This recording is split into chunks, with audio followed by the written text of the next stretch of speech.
Welcome back, ladies and gents, to day one of Open 2 here at VCT Game Changers APAC. And we just saw three maps on our first series of the day, and that went over to Global Esports Phoenix. The question is, are we going to get three more maps in our second series of the day, which will be Full Sense Sapphire versus RRQ Kaguya?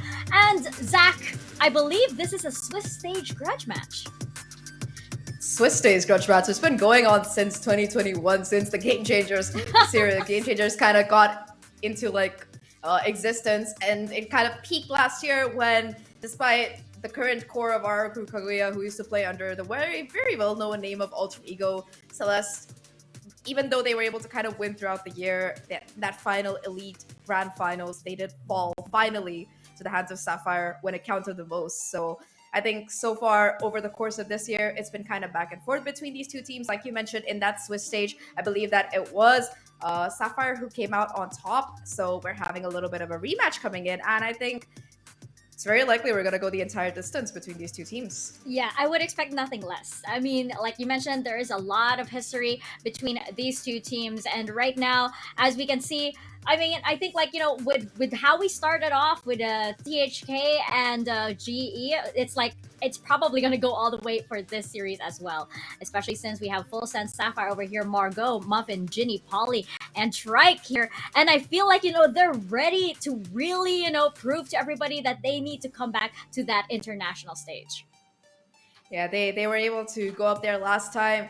They didn't finish in that top three, but they still, I think, in my opinion, at least, definitely made APAC proud, being able to have their international debut. And I think we heard a lot from Ginny in particular about how much it meant to her and the rest of the team. So definitely they are looking to make that happen again this year. And I think that they are one of the few rosters that has had almost no change at all ever since, they from last year to this year. The same, however, cannot be said for RRQ Kaguya, because they still have that same core that we saw last year. Navsky, Ayumi, and of course Aluka, who came in towards that end, towards LCQ. But I feel like ever since they lost arguably their star player, they have been having a very rough time.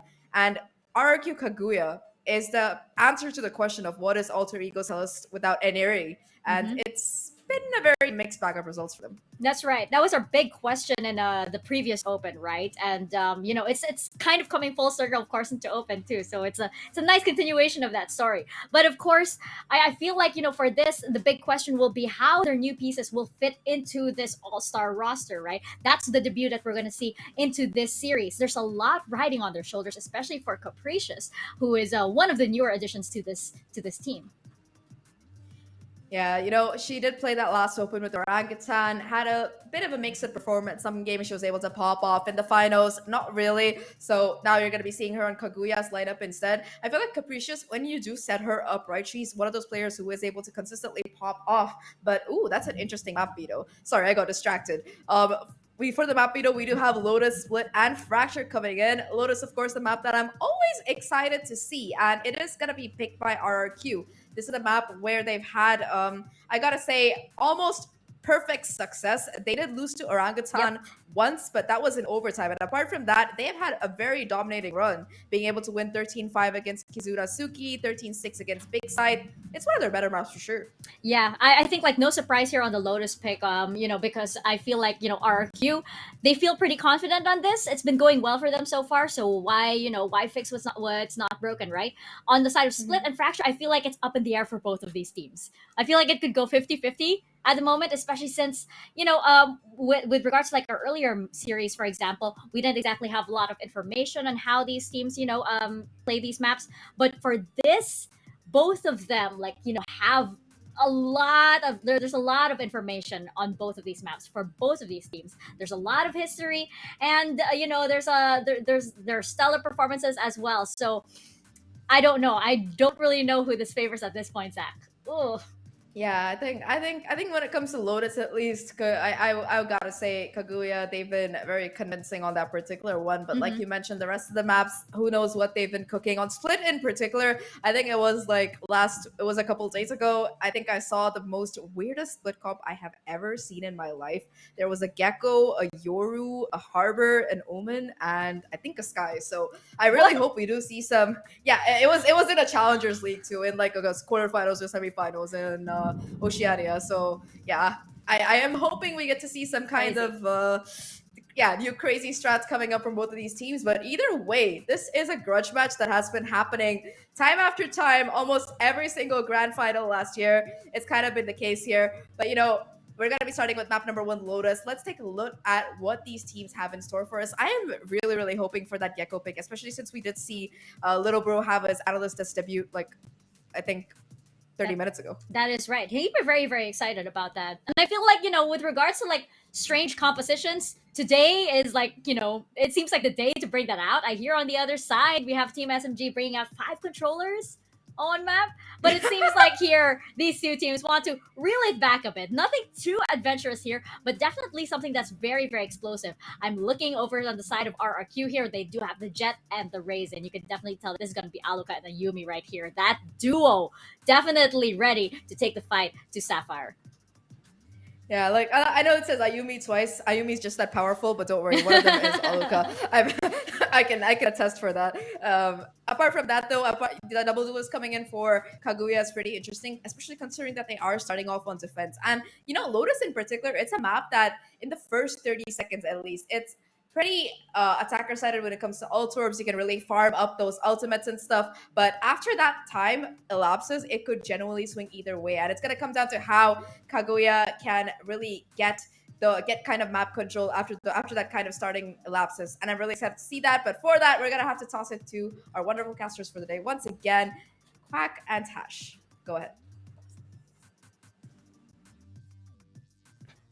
Kashkit. Okay, got it. Thank you very much, Mika and Zach. And we are now here for the second series of the night.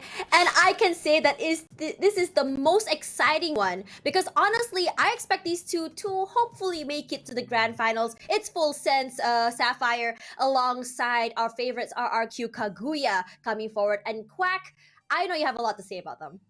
I mean, how long have we been seeing or watching these two teams, right? These 10, well, not 10 anymore now that we have Capricious in as well. It's 11 girls. They've been growing so much ever since the inception of Game Changers. Even before Game Changers was the thing, when it was just FSL Opens. I don't know if you remember that, but yeah, like they've been around the scene for such a long time and they've gone through so many changes. Now, this could be a really different evolution coming into this map. Lotus, we've seen the aggression, that firepower, just Zach joking about it, 2 Ayumis on the side of RRQ Kaguya, double duelist setup. You know it could be good, but you also know that FS Sapphire, Full Sense Sapphire, this team took down Alter Ego Celeste last year. This team went to the international and they got a lot more experience. They must have played against like G2 and everything G2 goes in, and now maybe a little bit more control, because guess what? It's a different agent composition. They're playing the same thing that they played in the group stages, but double controller is what I'm looking at for FSS. Was it to Ayumi name intentional? You know what? Let's just put that aside. Because in this situation, A route is where RRQ wants to establish dominance at, and I don't blame them, because taking away that space can prove very, very well in their favor. But Full Sense going straight toward B site, and it's a very quick one. But the problem with B site is that for the post plant, holding it is very, very hard, as Aluka makes her way onto the top midi, smacking Muffin's head away. Margot getting the paranoia, moves out of the way, but how to do that when you have a random nasty walking straight up your face? As Aluka rushes forward, finds Ginny, and now it's all down to Baby's TC. What can you do? She's just stuck there. It's gonna be a very clean round here for our RQ. Damn. I mean, this is exactly I mean, I'm surprised, but also this is exactly what you expect from RRQ Kaguya. The way that they just kind of not even rushed in. They slowly made their way towards the B site, surrounded it first, and then took those duels decisively, peeking out, being ready to shoot at the same time. I don't know if FSS kind of expected that, and although they were holding the angles, surely they weren't able to hold the site. They might have gotten the plant, but not the round win afterwards. They are going to be able to buy up some sheriffs. It's going to be expensive, but still, can they turn this around is the question. It's going to be RRQ Kaguya with their buys, and they're getting a lot of forward control over the map. Bess's Trailblazer does get destroyed, so it gives an idea that someone is playing toward A. This time around, Spike will be slowly making his way towards C side, playing around Mao here. Aluka with that Marshall will deter them from pushing straight into B. Capricious, here's the sounds, and this time around she pulls all her utility down. Look at that one-way coming forward as well from Cypher. Yeah, Navsky just extra cover for Capricious right now. And that's gonna force Full Sense Sapphire back. They checked me As they already. find another approach, but my goodness, B site, A site, everything's covered. RRQ Kaguya, as long as Ayumi stays alive, and this is really Ayumi, as long as she can dish out a bit of damage, find 2 kills, she gets the tailwind away again, and her teammates are rotating over. She calls for the assist, she's finding the frags. Yeah, she does. She gets one at the 30 very least seconds before left. Muffin shuts her down, but she puts in a lot of damage to her team. Baby TZ is so low.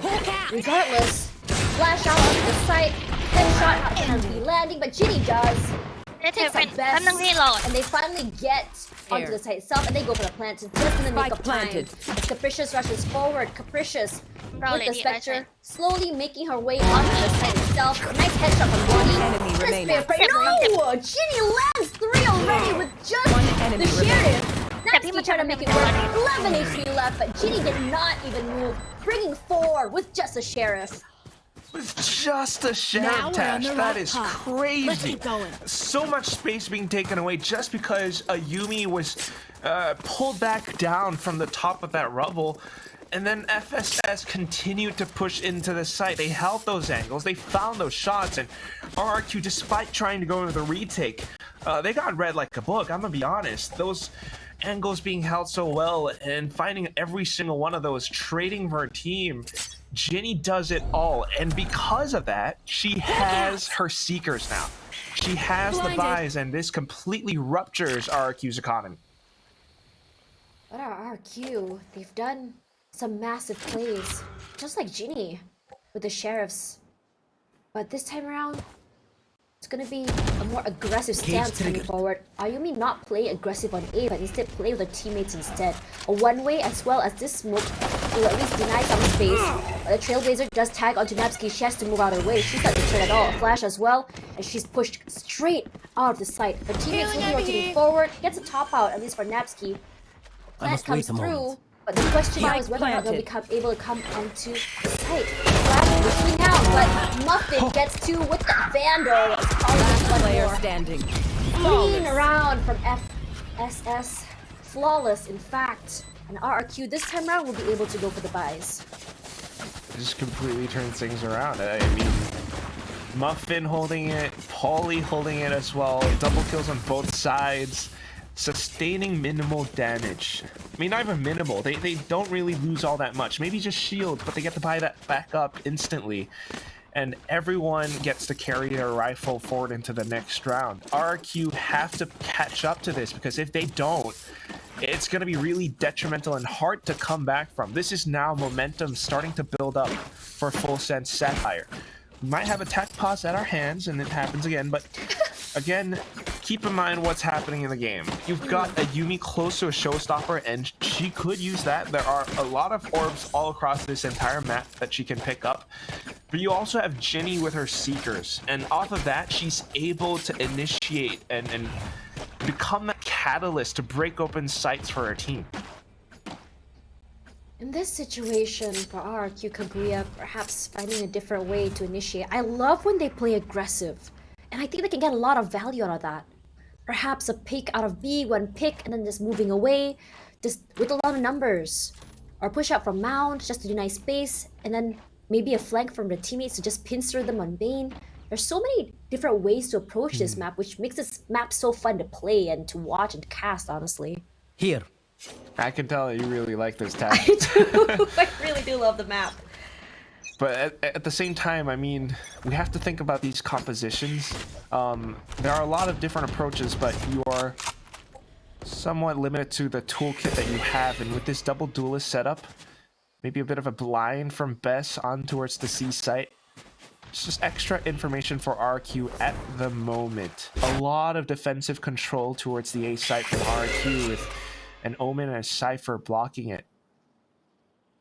And Luca, because of that flash, has to respect that space. I've got your just in trail. case someone decides to just push her. Door open, trip, enabled, or rather the trap from the Cypher. And Capricious eats a lot of damage, and immediately Muffin will initiate. FG trades back, finds Polly as Muffin gets 2 for herself. Reposition to the backside. Planted. FSS doing so good with this take.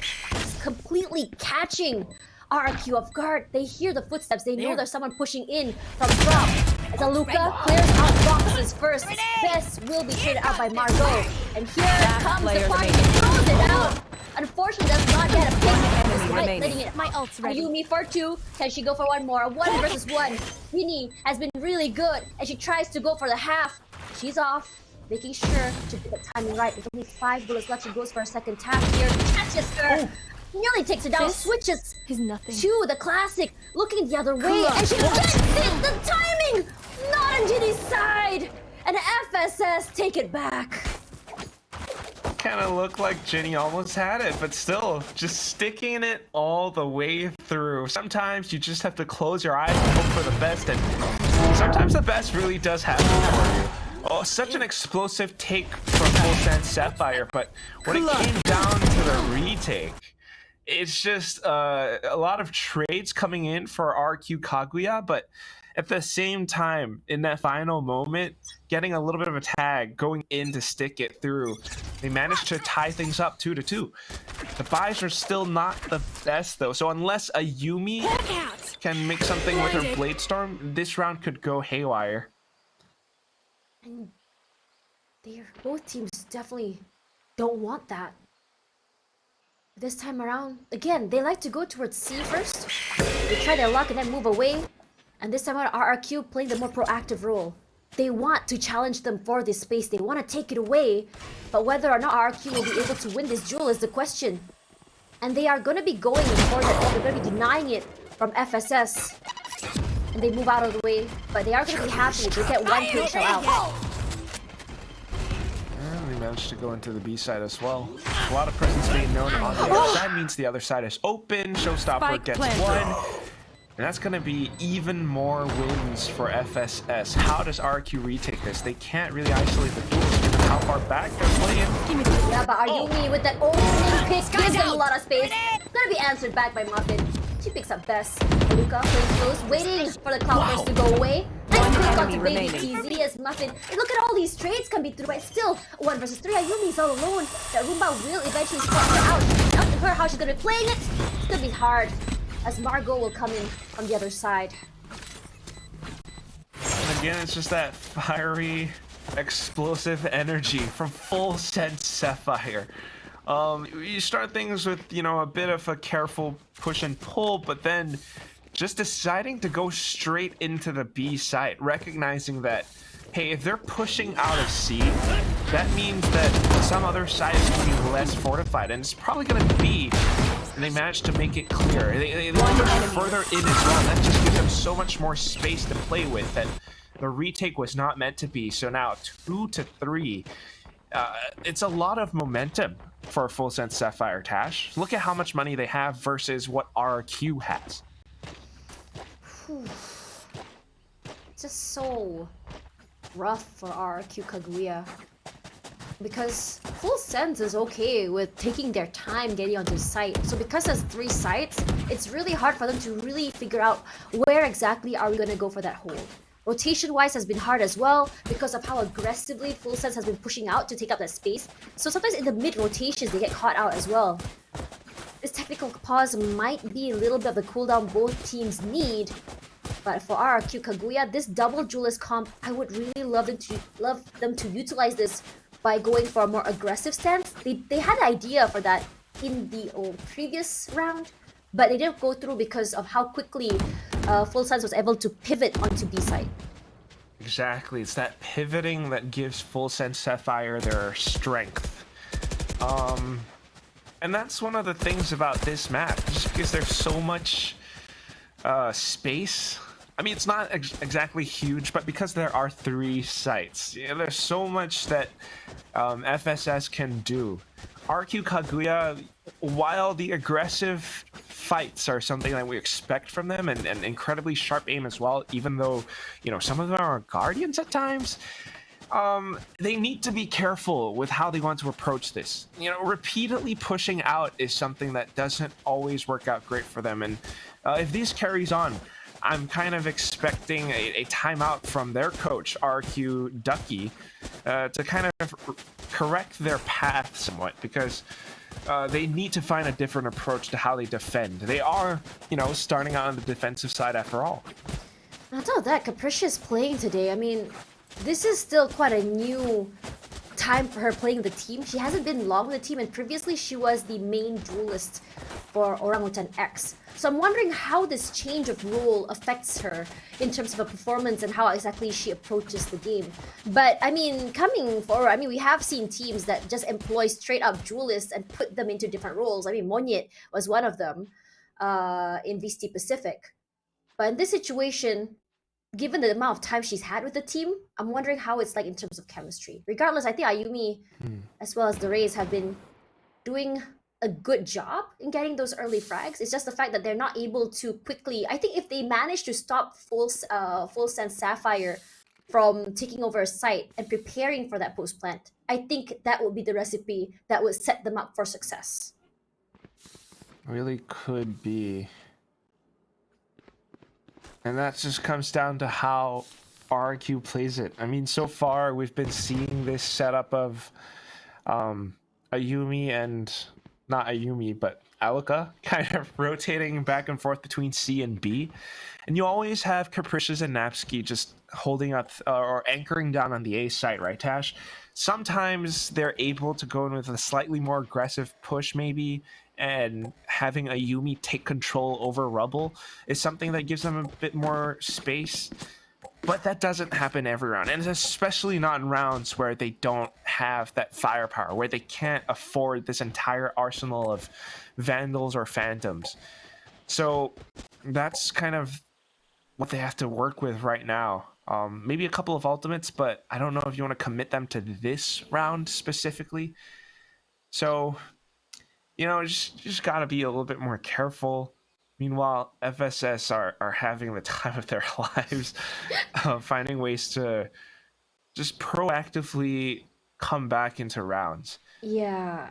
The thing about B side is that if you allow for FSS to prepare for that, I would say those post plants, is that I don't know if you've noticed, but the crossfires have been very massive on how exactly they played it. Either they'll have 2 on B top and then 1 toward the A link, or they'll have maybe someone push out toward waterfall, clear that out, and then just hold and watch main. So because of how they're already holding, and it's so very tight, B site that is, that a lot of utilities can just easily flush RRQ from getting onto the site itself. But tech pause looks like it's been resolved. I'm really hoping that we'll be able to see what exactly RRQ has in mind for their play. Well, they're trying to get info out by C, but it's not meant to be. FSS, sensing that presence, are now rotating into 3 players on the A site. It's 3 players with Sheriff, so I don't know if it's going to be very effective. I mean, we've seen some insane Sheriff shots by Ginny. Really hoping for that answer from RRQ. The top up from my teammate just allows them to reset for a little while, and they said, okay, possibly a lot of people on A. We don't really want to go by it. It's a choke after all. Running straight towards C. Look at that! A flash to come through. I don't think the timing of that flash actually gave them the information. They took too much time. It took the player time to slow down, clears out bed with the nade, Muffin already slashing straight onto the site. Then she realized that there's someone playing close inside of the smoke. Aluka gonna be using her util just to clear someone out. Polly finds Aluka, but unfortunately she wasn't able to follow up with that. Nice top up for Margot, thanks to the paint shells by her as Muffin immediately spots out Best playing close as the smokes go down. Camera taken out. How do you retake this now? Yeah, 3 players. Maybe a bit of Cypher Cage trying to sneak in. But look at all these angles being held by Full Sense Sapphire Dash. It's, oh my goodness. Yeah, it's hard. It's definitely hard. I think all they can do is just maybe go from exit frags. They can already hear the footsteps leaving the area. Ayumi hoping for some exit frags. Not gonna be happening. They're moving out of the way. Spike maybe?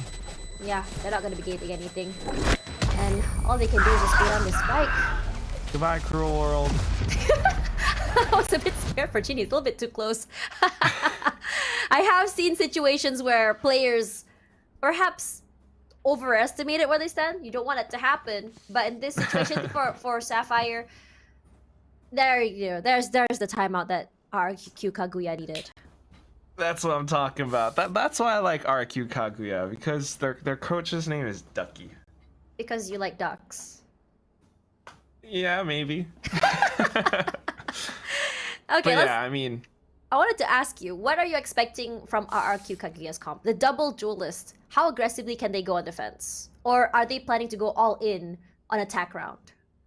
that's kind of what you're banking on. With a slightly chaotic map like Lotus, when you have a double duelist, it's something that allows you to take up a lot of space and take fights more confidently. You know, if you're a Jet, you're able to take a pick and instantly tailwind back into safety. Or maybe with a double satchel, you're able to just dive straight into duels. And that depends on how FSS kind of controls the map, right? If you're sensing that C is left open, we can go in for a fast flank.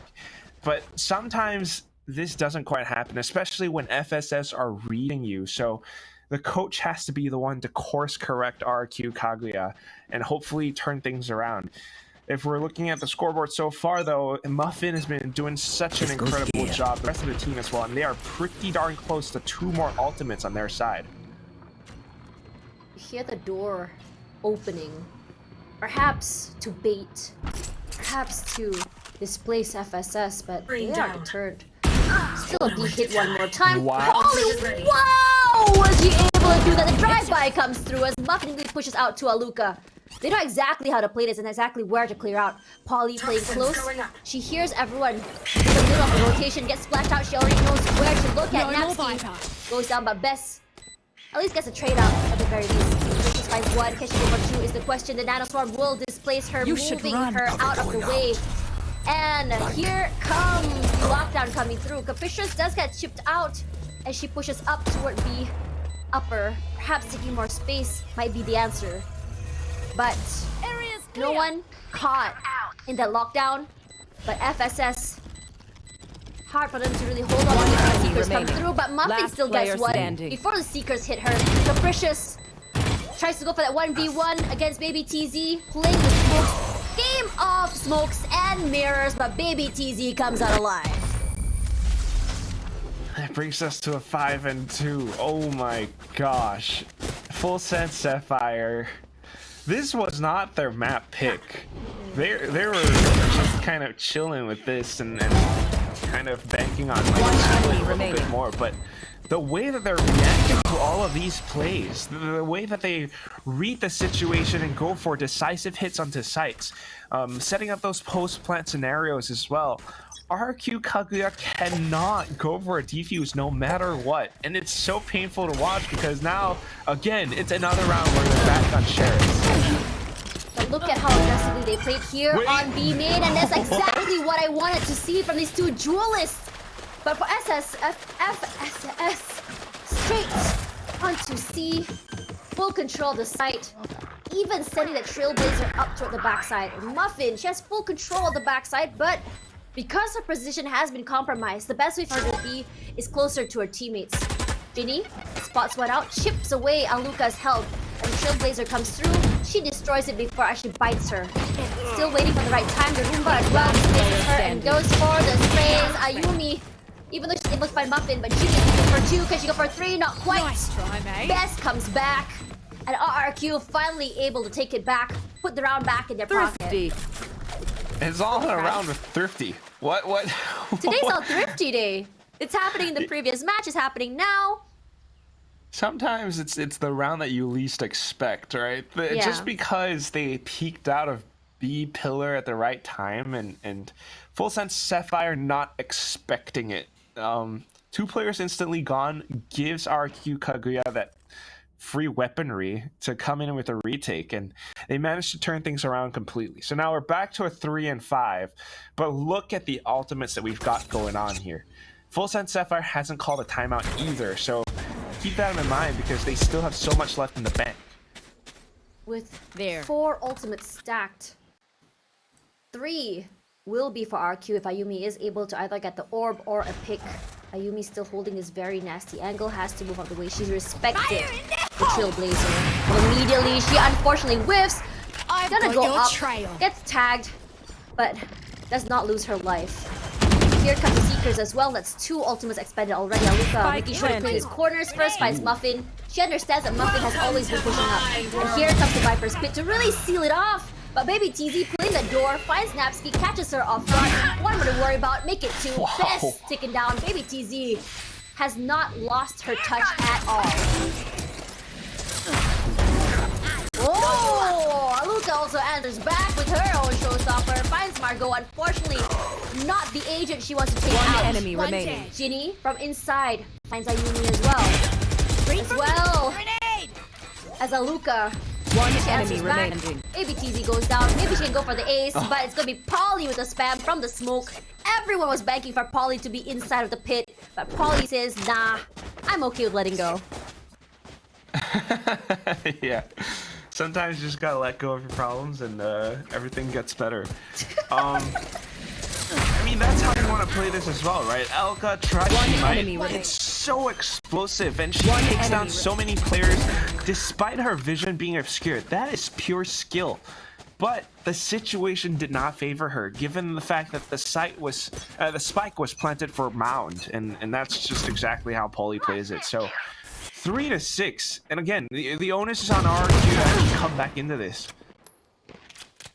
Ayumi, you can feel that their confidence is coming back here. Oh, Ooh, no. baby TZ though, she answers as well. Wants to punish the confidence. And 1-2, one pick comes out. Ayumi finally getting it. She dashes out of the way. Unfortunately, loses Nasty in that process. 22 HP. She still fights Charlie. Tries to go for more. Not quite, says Margot and Muffin. We'll just clean up house. They weren't even close to the site. Just getting everything near the spawn. And that's fighting fire with fire, I suppose. I mean, one of those fires was bigger than the other, I'll tell you that much. They tried to peek into them, but again, just not having the right positions, the right guns. Full Sense Sapphire reacting in kind. It's this team is one step ahead of RRQ every step of the way. And it's just really odd to see this. RRQ Kaguya, you know, without a Neri and stuff, and it's a very different look for them. You know, they're still going with the double duelist, trying to bank in on it, but they're not really collecting in on those frags. In fact, it's actually Muffin finding those frags. How aggressively Muffin is playing, just making a big statement. She does go down eventually, so it's at least a 2 for 2. As Napsky as well picks up 2 for herself, equalizes the round to leave the last 2 players left standing. Baby TZ, I'm not sure if she knows there's a rare Ayumi waiting in this corner. remaining. Well, she knows now. Goes down. It's just down to Ginny to go for that plant. Here. And she's all the way alone on B. And I think they already know that she's there. Slowly making her way to the site. They're trying to make sure that they don't lose anyone quite yet. They know that they're coming in from B upper, but they don't know how many people. And I think that's one problem that you don't know in terms of the guiding light. They swap the weapons out for a little while. You don't want to hold on to the Defuse op, the spike. at least until Oh, no. they have cleared everything out. I don't think they know where she is. They go for defuse. Here's the hawk. One They know enemy exactly where remaining. she is. A spray out's coming forward. Ginny has been really good with these holes. They try to get it to half. She sprays through, and unfortunately, she does not get it. Ayumi just says, "Excuse me, I'm defusing." Outplayed, and yeah, you're right. Ayumi's got good manners, huh? Yeah, she does. Last round She didn't before move the until she switch. saw her. Just moves it out of the That's- way. That's smart as well. I mean, Like time. first, you really have to admire and respect how both these teams play. A lot of trades in the initial One start, and enemy yes, remaining. Ayumi with the operator, but she does swap that off for a Vandal. And then trying to play off of her teammates. You expected Ginny to maybe push out of that door position. Ginny did not, but even then, playing off of her own Cloudburst, Ayumi manages to turn an unwinnable situation around. 4-7, and it's not over yet for RRQ Kaguya, but what? 1 HP. Ooh, yeah. She survives by the skin of her teeth. Moves backward. But they're just waiting for the right time. I think because Ayumi had shown that she was already there, they're taking a very slow push onto the side. If they can challenge it, they even should smoke it run. out here just to give them a little bit more space. They're gonna flush them out There. with the lockdown. They know the Capricious will be near Bend. Another smoke come through. They just spray completely out. With only 1 HP left, Ayumi has to go for a top out. A quick reposition. She gets detained at the very last second, but close enough that her teammates can actually provide her support and cover. Spike Natsuki as planted. well was detained.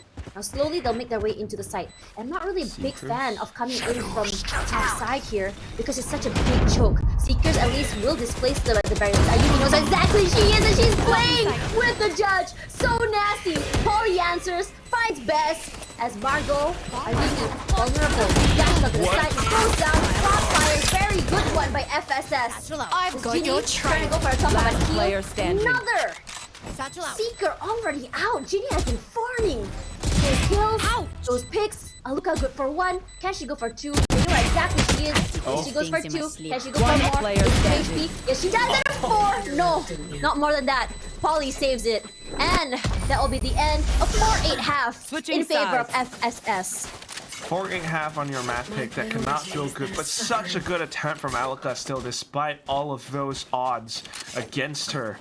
I mean, it's such a good attempt, but when you look at how they actually try to hold it post-plant, or I mean, how they actually go in for the retake, you can see synergy and how they peak together and not quite there. Ayumi dashing out, but not following through on it. So a little bit unfortunate, but Tash, that's a 4-8.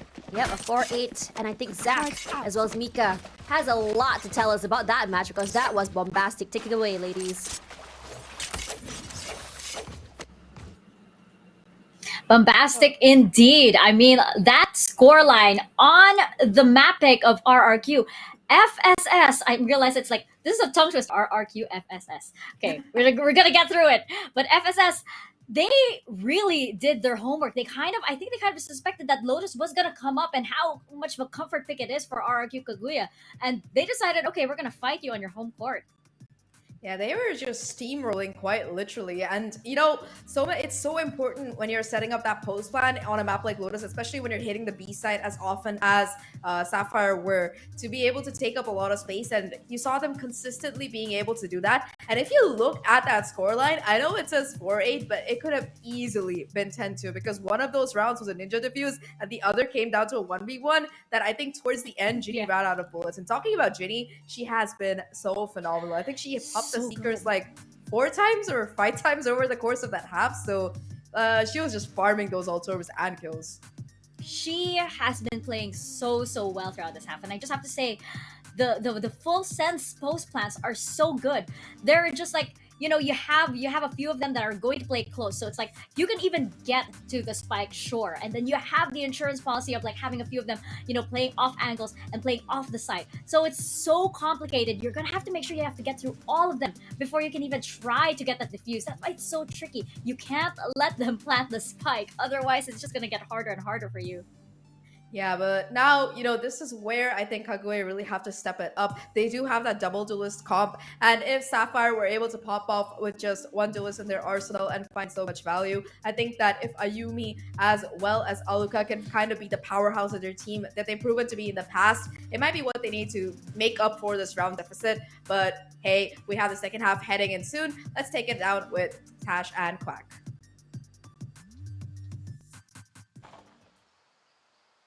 Wait. How did Mika do that? That dance move? I'm gonna copy that. Gonna find her later. But coming back into the game, a 4-8 half, not the worst in all things granted, because this is where RRQ is most likely to pop off because of their double duelist comp. It's possible, and it's the best scenario that we have to hope for, because that is what they're best at, right? Attacking. That's what we kind of expect from them, but still. Full Saiyan Sapphire now controlling the map, reading the situation. Look at how they're holed up on the other side of this smoke. This is very aggressive hold, honestly. Immediately Trailblazer was deleted by Ginny, so at least Baby TZ has some space to move if she wants to go for the cross. But instead of just holding there, she's gonna move out of the way. And Aluka, because she's clearing behind that box, oh my god, if she stayed there, she would have been dead and dusted. Regardless, timing. Also, awareness is something they have to worry about. They get rid of a turret. So that means they do know that Baby TZ is close by. They immediately finds the head of Ginny, takes her out. They know Baby TZ is there, but they can't really go for the C hold. And immediately Ayumi already on the site. And because Baby TZ is out of the way, the alarm bot gives them that space to get onto the site itself. So they're gonna be able to get the spike planted, but the question is, how does FSS push out this? Spike planted. Just push out from the smoke is what you want to do. With Muffin and Baby TZ crossing together, it looks so very well. The Precious does find one, but Margot will be tracked. They're out! Because they're just so low, it's just so easy to go for those retakes. I think the idea was, those aggression on B main was good, but perhaps should have just let it go and move to the other side quicker than this. I mean, it was a little bit, and maybe they were trying to kind of set up a sort of split push if players were positioned around that spot. But at last, they just read the situation instead and kind of held themselves up towards Waterfall. That one paranoia allowed them to sneak into the site, and although there was a counter paranoia from Capricious, the frags following that weren't really there because they lost the initiative by that point. So we've also lost initiative in terms of the rounds, because now Pistol for Full Saiyan Sapphire, they've got all the Spectres in the world, and they're feeling confident enough to hold up around Rock this way. Isn't it funny how Ayumi was the one holding rubble, and this time around it's gonna be Margot. Same positions from both sides, both playing the same playbook, but this time around Margot gets a pick and then teleports out of the way. Ex-teammates too, if you think about it. Exactly! Because earlier, Ayumi, when she was playing that particular angle, she wasn't able to reposition herself because she didn't have a dash anymore. Without that, Margot has the Shrouded Step. That's the one difference. They might be able to break through the door, but look at how everything's covered up. Trying to find their way into a single site, maybe just sneak a plant, but everything's been blocked off, information gathered, and Full Saiyan Sapphire hits them with the paranoia. No one gets picked off other than RRQ. Capricious is good for one, but not before Margot has done the damage. 3 in the bag. With only 2 bullets in the barrel, what can you do? She's good for 1! Bit of a reset to reload. Is given the space to do so. Ginny just holding. He understands that Capricious has to peek out, like it or not. Has to go for the hit, not quite happening when Ginny catches her off guard from the other side of Hut. And that just now brings the score to 4-10 Dash. Victory. Again, although, they might have lost 2 players in that process, it's not the worst thing in the world. Their economy looks relatively healthy, but RRQ Kaguya, they're going to be able to buy up this round, but they really have to come back from this point forward. It's really tough for them now, and although we are seeing that double duelist in play, just everything that follows through afterwards, they might be able to make their way onto sites and everything, but not quite able to hold on to it for long, and that's a big issue. You hear the door of A-Link broken. Trailblazer. Maluka is very close with her judge. She gives away her position immediately, despite the fact that she gets paranoia. Margot answers, so she's only good for one. Oh my god. That is so... I don't want to say nasty. You're gonna make fun of me again, but coming forward as they find their way onto B side, Ayumi is holding. She does have the guns for a more aggressive push. One enemy remaining. Spray from Ness as well. But that's all they can do. They lose 2 in the process. But for FSS, picking up 2 might not be the worst outcome in the world. Yeah, it's okay, but still, RRQ Kaguya get to buy back up, and that's what we want to see. The comeback will now commence.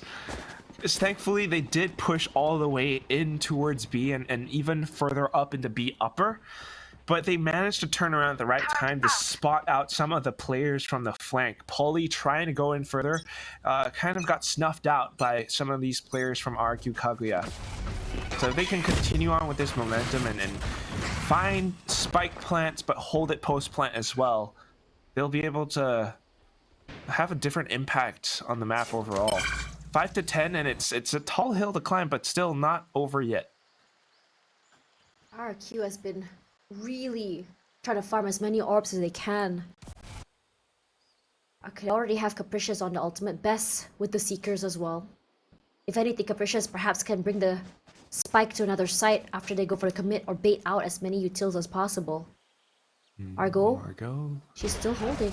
It's a micro angle, hides away. They think they know that she's there. Throws at the paranoia. Is her teammate ready for her? Not quite, but she's still good for 1. Napsky answers back at the very least. I've got your trail. With her body, the neural theft comes out, gives all the information for her team to use. Muffin moving out of the way. Unfortunately, as she climbs up, Aluka will get 1 more. Napsky as well. Baby T, the only one left alone. She's good for 1. Spike plant. Polly, not quite yet there. She's finally here. S spots her out. Unfortunately, whiffs. 1 enemy Gonna spot her out as she goes down. Baby TZ go for 1, and but Bess will be the one to come up on top with 2 in the end. Yeah, that's better.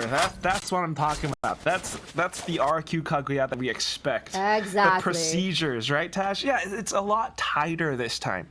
The way that they kind of held up towards A and then pushed together at the same time. Elga actually double satcheling in, and her teammates, everyone follow through on it.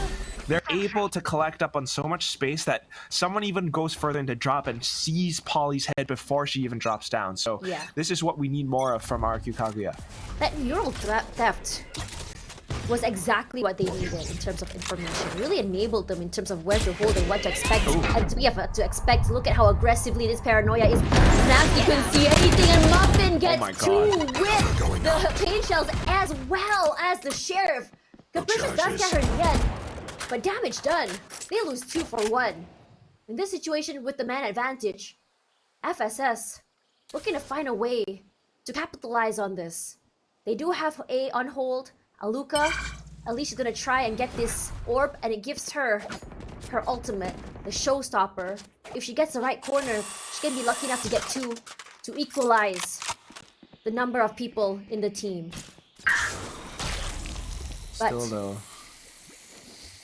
the snakebite comes out. Toxin as well goes down. In this case, a little bit of space, but look at how many utilities are out, but it doesn't matter because Aluka is going for a more aggressive stance. She will throw Radiance, and Baby TZ would be very, very close. And she pushes up toward topside B. And now, Loosen up. with the swing, she gets 1 more. It's going to be Ginny. And RRQ looking very strong this round as Margot and Polly tries to make something happen. They are at a deficit. It's really hard to challenge Ayumi when she's on that Vandal. Yeah, that's the Ayumi that we want to see again. Aim a little bit more collected now, and finding that confidence this time around. Although they were pinched by that paranoia paint shells combo from Muffin, slightly more controlled with RQ Kaguya, just acknowledging the fact that okay, maybe C's not the answer. We're gonna find a different approach. And they managed to make a decisive hit onto the B site and then holding it post-plant in that manner, pushing further in. Again, similar to what we saw a couple rounds ago. Full Send Sapphire, despite, finding a bit of early success, they can't answer back in full. Now they have the full buys, though, and we also have Muffin and an operator. RQ Kaguya have to be careful. This time around, FSS gonna prep the utilities a little bit more early. They're playing quite close at least. On A, Ginny, the jump peaks, they know there's someone there. So they're gonna throw out that guiding light. So for Full Sense, having Polly here means that if the timing is right, she can immediately break the door or swing out if she wants to. And on the op this time around will be Muffin. I think she knows that with the Cypher, there's always gonna be someone lurking. One pick is all they need! And that's exactly what she brings to the table. And immediately they rush forward, best answers, finds Muffin in return. And Aluka, again, when she's feeling herself, she does. She takes up a lot of space, moving together with Ayumi. They take up full control of C site. But the other members of FSS just coming straight in from Waterfall. Yeah, still there. Flash in her favor, but it's going to be Ayumi that takes her out. Maybe defies one. Ginny answers back. Victor's as well thrown out, and despite Napsky being to her own cage, she goes down. Aluka with the op. She finds Bobby. It's so very nasty, but baby TZ playing close. And she has been so good at this very nasty angles and corners from last year all the way to now. Start that shit here, mate. Yeah, just with the operator alone, I mean, she got some of those flicks and a couple of picks up, but not sure if holding it after that point was the best decision. You can see that how Trike or Baby TZ was holding it in the site. She's using this smoke to kind of obscure herself for a further second, and knowing where she'll be positioned afterwards, instantly strikes after. And this brings Full Send Sapphire to 11-7. While we did see the spike of power for RRQ, Get out of my way! but this round just gives less wiggle room for RRQ to make mistakes. You do not want to give match point to FSS, because that means that 0 damage mistakes will be allowed.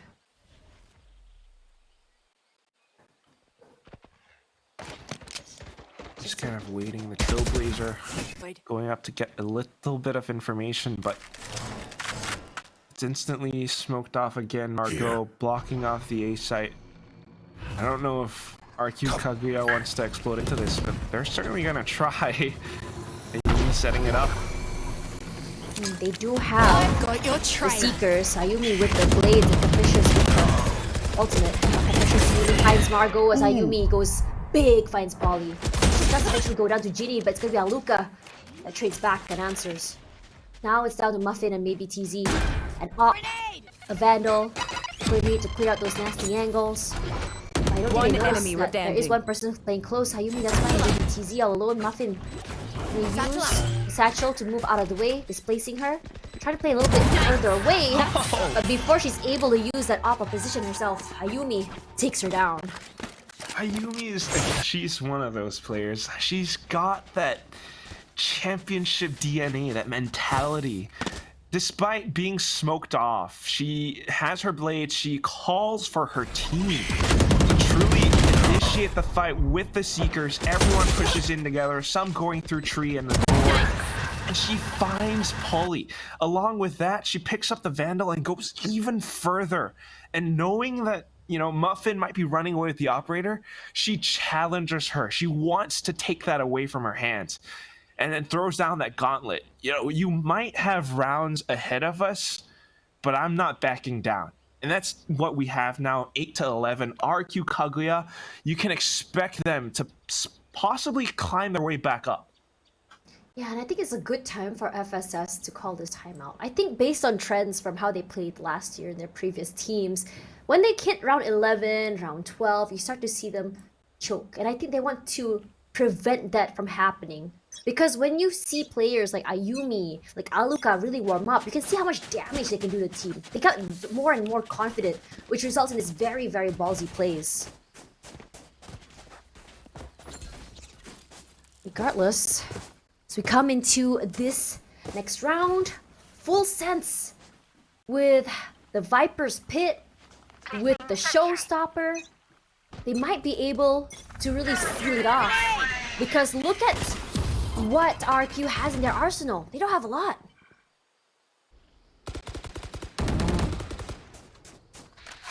Not all that much, but again, Bomb keep in buddy mind they have the rounds, and they are kind of putting up walls all around You know this what map. she is? Viper's Pit up by B, and then Toxic Screen towards the A site. Yeah, and they know where Polly is as well. Gets a top up. That Roomba does a lot of damage. But Natsuki with the ultimate, she's trying to get one more for that neural theft. And Bess just gonna flash out the area. Baby TZ just still holding. Try to throw that nade forward to make sure that she can clear up by some time. The Showstopper does find Ayumi, taking out one of the firepowers. Aluka's pain shells does a lot of impact to Muffin, to Ginny. And that's exactly what they need to bring this back in their hands. As Polly down to 30 HP, waiting for her teammates to teleport onto site, not teleport, to come onto the site with her. Move forward, enemy Best finds remaining. one, but Wow. Napski with that swing out, Who's got Aluka the snacks? not allowing Margot to even complete that teleport. What did I say? This is RRQ Kaguya coming back. I mean, oh my goodness, Tash. Aluka, the paint shell placement was so good that it actually, although it might have been meant for something else, it found two players. And off of that, she gets instantly a second one. She just throws that in. Capricious teleports into the site off of it and manages to stick a plant. Everyone continues to explode off of it, and Full Send Sapphire couldn't fight back. Now, this is one of their last stands. They've almost all got light shields, and they're trying to find a different approach. Slightly different toxic screen now, but now RQ Kaguya presses forward. And it's the same A hit execute from before. Ayumi this time around disregards the decay. She's already on the side. She is clearing out whatever that she can see, spraying into the smokes and making her presence known. Just pushing away Full Sense from planted. even taking up Haven. But Muffin, she clears out the back of rubble. Capricious, she's taking a lot of damage. But Napski is the one to take her out. Look at the crosses from them. Because even though she was eating a lot of damage, she gets knocked out. Ayumi and Best one each. And they know where exactly the last player is. Baby TZ goes down. And now we're 10-11. We may be seeing an overtime or even a comeback. I'm banking on a comeback first, Tash. Just looking at how Full Send Sapphire, they had so much going right for them, but for now, it's come to a enemy halt. remaining. They're not able to find replies to this, and I'm hoping maybe in the next round, someone has to call a timeout, because these girls need a different mentality to the game. They're trying the same defenses, they're trying something slightly different, maybe pushing out a little bit and holding more forward positions, but RRQ Kaguya are not slowing down, and they now have the confidence to take these duels head on. Capricious maybe back to a bit of a default still, and that's just what they're reading from FSS on a Thrifty. Okay. They have a little bit of a change. Earlier was Muffin. It wasn't Muffin. It was actually Capricious holding in rubble. Now they put Muffin there instead. Possibly because she has the pain shells to just buy, to just take up more space, and the satchels to just move out of the way. She spots out Ayumi just flying up like a hawk going for her. She immediately respects the space, moves away, and they give up all the area of A main. As Muffin is just waiting in the backside, all she can do is just buy time. Calling for her teammates to play together will be the best course of action here. And the smokes buy a lot of space and time for them. They come in through the door. They come in from both areas, means that they can go for a trade if they want to. Flash out, she knows that there is someone on the site itself. Polly, she tries to rush forward, tries to get a headshot. She does! And Natsuki is good for two. As Ayumi 30 gets one more. seconds left. As Last Margot, player standing. final member left alive. She can at least go for a pick at the very least. They Spike go for the planted. plant. But this is what they want to prevent. They don't want FSS to be able to come back on the site. A fake teleport just to keep them on their toes, keep them wondering, keep them guessing. As she slowly makes her way out of the spite, I think that Aluka spots her. Yes, she does. FSS not able to take the round. Now we're down to an 11-11. No timeout? No? Oh my, well, That's gonna be 11-11. 4 rounds in a row for RRQ. And it's just a tough spot for Full Send Sapphire to be in. Both teams fairly even at this point, but this could very well be the last bye that Full Send Sapphire has for this map. They lose this, the next round's going to be forced buys, and that's not going to be something that they can defend very effectively with. So, last stand, and here we go for it. It's going to be Margot back towards the top of Rumble. Bess. Already Seekers online. They also are looking at FSS. They too have an answer in terms of their own Seekers, so might just cancel out each other at this point. We see the door opening and immediately Polly pops that toxic orb. Ayumi has been disregarding that toxic orb for a long time. Immediately after this site, she does go for a bit. Decay doesn't matter. Spines, baby TZ pops her in the head. Very quickly, she reacts to that. You see a quick teleport from FSS. Making their way to the site. This smoke is just so deep. It's very, very high as well. You can't peek over it. Nades come out from both sides. Paranoia, immediately Ayumi spots up Margot. And Ayumi is aware that Polly's gonna be there. 4 already she picks up. As Ginny, the final member left alive. She goes in, and we do see our ace for today. That's the first ace of the day on this main stream. 12-11. This match point for RRQ Kaguya. And what an explosive round for Ayumi. Dashing in, becoming one with the wind herself. She even sneaked herself into a little corner where she sees a sliver of Margot, saw the paranoia being sent out, and knew exactly what to click. Her head instantly gone. She repositions and re-angles herself towards Waterfall because that's the next only option for Full Send Sapphire to retake from. And here it is, the forced buys, Bulldogs and Guardians all around. Back to another rubble hold with Margot on top. Full Send Sapphire trying to reinforce other parts of the map, but here's the thing. If Margot falls, so will the A site. And that's going to be troublesome. Just now, Margot was able to quickly get a pick and then shadow step away. Might be the same thing now, but she does drop a smoke first. Ayumi swapping to the Vandal, allowing her for more sprays, but the Trailblazer will at least displace her. I think it did spot her. Yes, it did.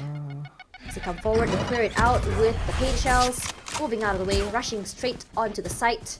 And again, I am a bit worried because when you give up so much control of A, suddenly everything just falls apart unless they do manage to get that perfect flank.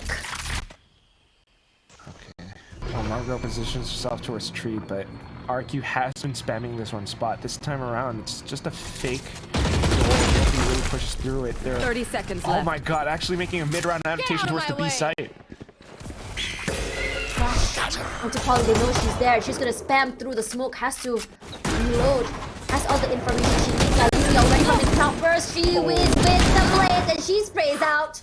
But so are the members of FSS. Bess pushing out, they spot her out. Nice swing forward, catches her off guard.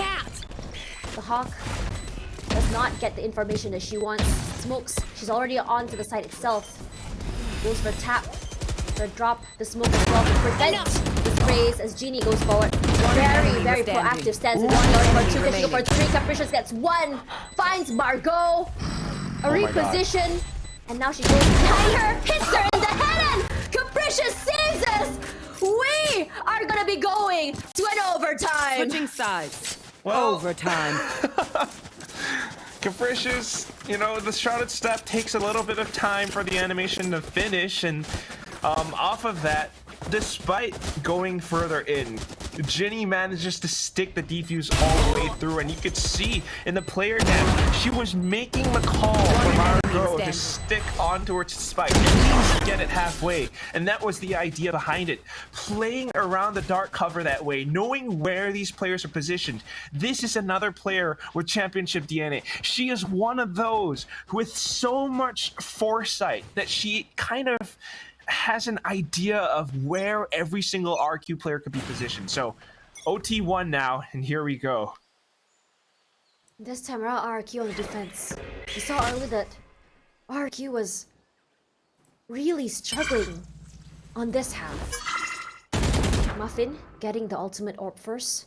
All she needs just 2 picks to bring her ultimate online.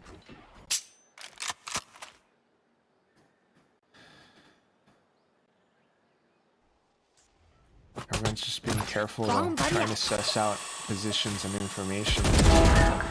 Immediately, Muffin just moves and swings out with those utils. I love this very aggressive plays coming out. Fortunately, she gets tagged by the cam, sprays through the cage. And because of that high advantage, they are One enemy remaining. But baby TZ does get tagged herself with the paint shells from Muffin.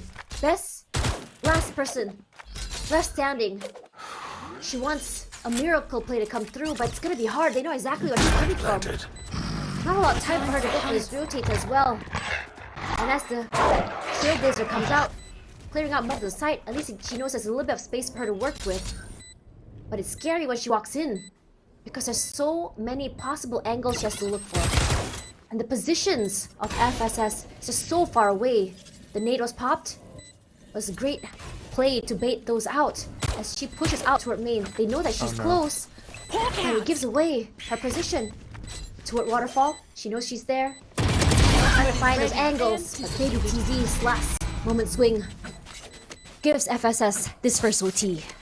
Switching I sides. guess we would have it Match point. for both teams. With their plays on Lotus seemingly a little bit more attack-sided. Just able to kind of explode onto the site again. You know, you just have Muffin leading the charge, everyone to follow in off of it, and they're able to instantly dismiss that first player who was trying to defend that angle on the B side itself. But afterwards, you can see how they hold it post-plant, Tash. And it's just really smart and really confident plays from Full Sense Sapphire. They know that there's that much space between them and the spike that, you know, I could just hold all the way from outside of pillars. If someone tries to stick the defuse, I'll have enough time to run in. They might be able to get it halfway, but with 2 players on my side, Full Sense Sapphire had that round in the bag all the way through. So on to the next one. Now they have the timeout. Coach Obi has full faith in all of these girls that we're going to see how they approach this on their defensive side. And I think for RRQ, those attacking sites are really what they want to bank on. Because FSS knows that, look at the previous rounds, how many? It's 5 in a row that RRQ Kaguya was able to take that attack round. So which is why this timeout was called. How exactly do we stop the aggression coming in from Mayumi and Aluka? How do we stop these very nasty flanks from Napski? An aggressive push here, you can see that even the guiding light used toward T as Aluka uses her green shells has been doing a lot of impact, and Polly down to 14 HP left, immediately jumping up, but baby TZ's turret is going to find Ayumi! But baby TZ, she knows exactly what she can do with the decay coming in from a teammate. Capricious still holding. Polly is so very low. Best will be the one to take her out. They're swinging out together, not allowing the space to be taken away.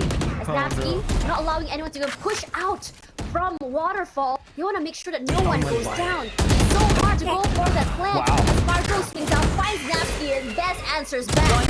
Best with 78 HP, playing right around the motion. Look at that pillar. It works so very well, and Ginny comes back alive! And Full Sense takes map 1 away from RRQ Kaguya. Again, it's Full Sense Sapphire. It's Ginny. Look at her. She was saying something to the camera at the end of that clutch, and she just has so much confidence inside of her. I mean, you could see the idea that Coach Obi had to place more emphasis on the B side. The same default towards A and B, but this time with Trike or Baby TZ holding the off angle. You have Polly maybe a bit dinged up by the paint shells, but the poison orb there just to decay them as they push on through. What an adaptation from Full Sense Sapphire. That timeout was exactly what they needed. They've seen how exactly the executes were onto C sites. Regardless, I'm sure that Zach's 300 IQ and Mika's full in-depth analysis is what you guys want to see. So I'm going to toss it back to the ladies.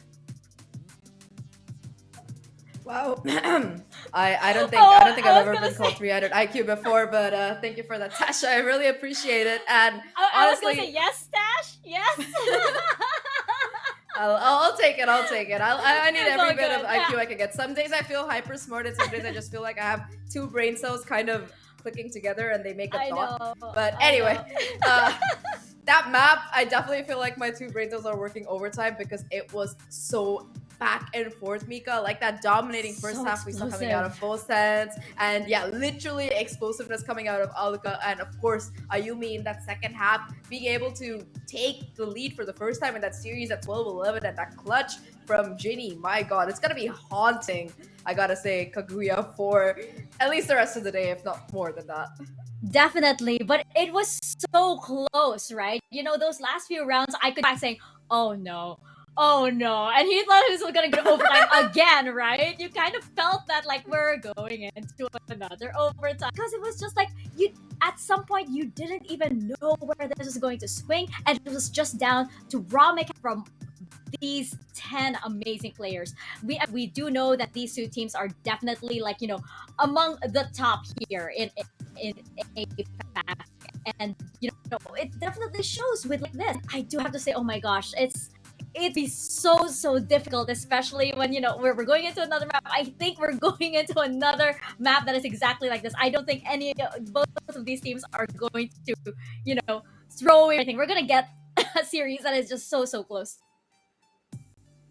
Yeah, I mean, if this map is any testament, I feel like we're gonna be going the distance for this particular one. But I think that in particular, both of these teams seem to do really well on that attacking side because of how they play around their duelist or duelists in the case of RRQ. It's just that, you know, I think that towards the end, of course, that timeout coming in clutch, but more than that, just the read coming out of Ginny, the IGO, one of the most experienced players in the scene, to be able to position Full Send Sapphire to be able to take that win in overtime. Sure, it was in overtime, but hey, a win's a win. And more importantly, it is the map of RRQ. So being able to kind of yoink that away from them, that's definitely going to be like something that they're going to be patting themselves on the back about. Of course, the MVP Muffin. Yeah, just I don't think we really need to say too much about it. Those paint shells, those sheriff shots, those Vandal yeah. shots, those showstoppers. Am I missing anything? I don't think so. I mean, like Muffin has just been. I mean, we know how you know she basically like the amount of firepower she brings to FSS. Gosh, that's gonna be such a tongue twister this entire open. You know, she has been like one of those mainstays, like one of those duelists that you just enjoy watching here in APAC, and I'm just so glad that it seems like, you know, she's in top form and she's just improving and improving and improving. It just gets better, especially when she against, you know, two duelists like Ayumi and Aluka, and it was just so amazing. And I feel like, you know, another player that I think we have to highlight is definitely Margot. I have been such a fan of her. She is such a wonderful controller. Her paranoias were so on point and so valuable to the team, and I just feel like, oh my gosh, this is Sapphire in top form, definitely. Yeah, they definitely look like they're a step above that previous open. They looked a little bit shaky there, but this time around they've put in the work. They've definitely worked on not just strats, but also just raw aim. Every single player is able to individually hold their own and pop off and come up clutch when necessary. But anyway, that's just the first map. We have a long way to go, Mika. But before that, let's take a little bit of a break, a breather, so we can reset and head into split.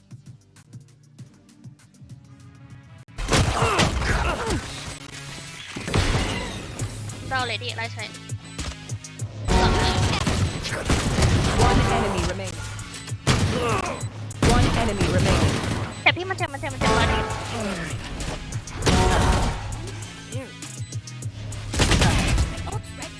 Clutch.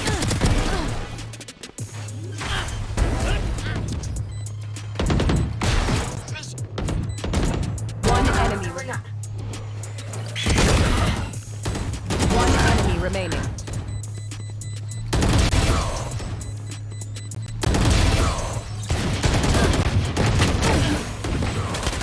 Last player standing. One enemy remaining. One enemy.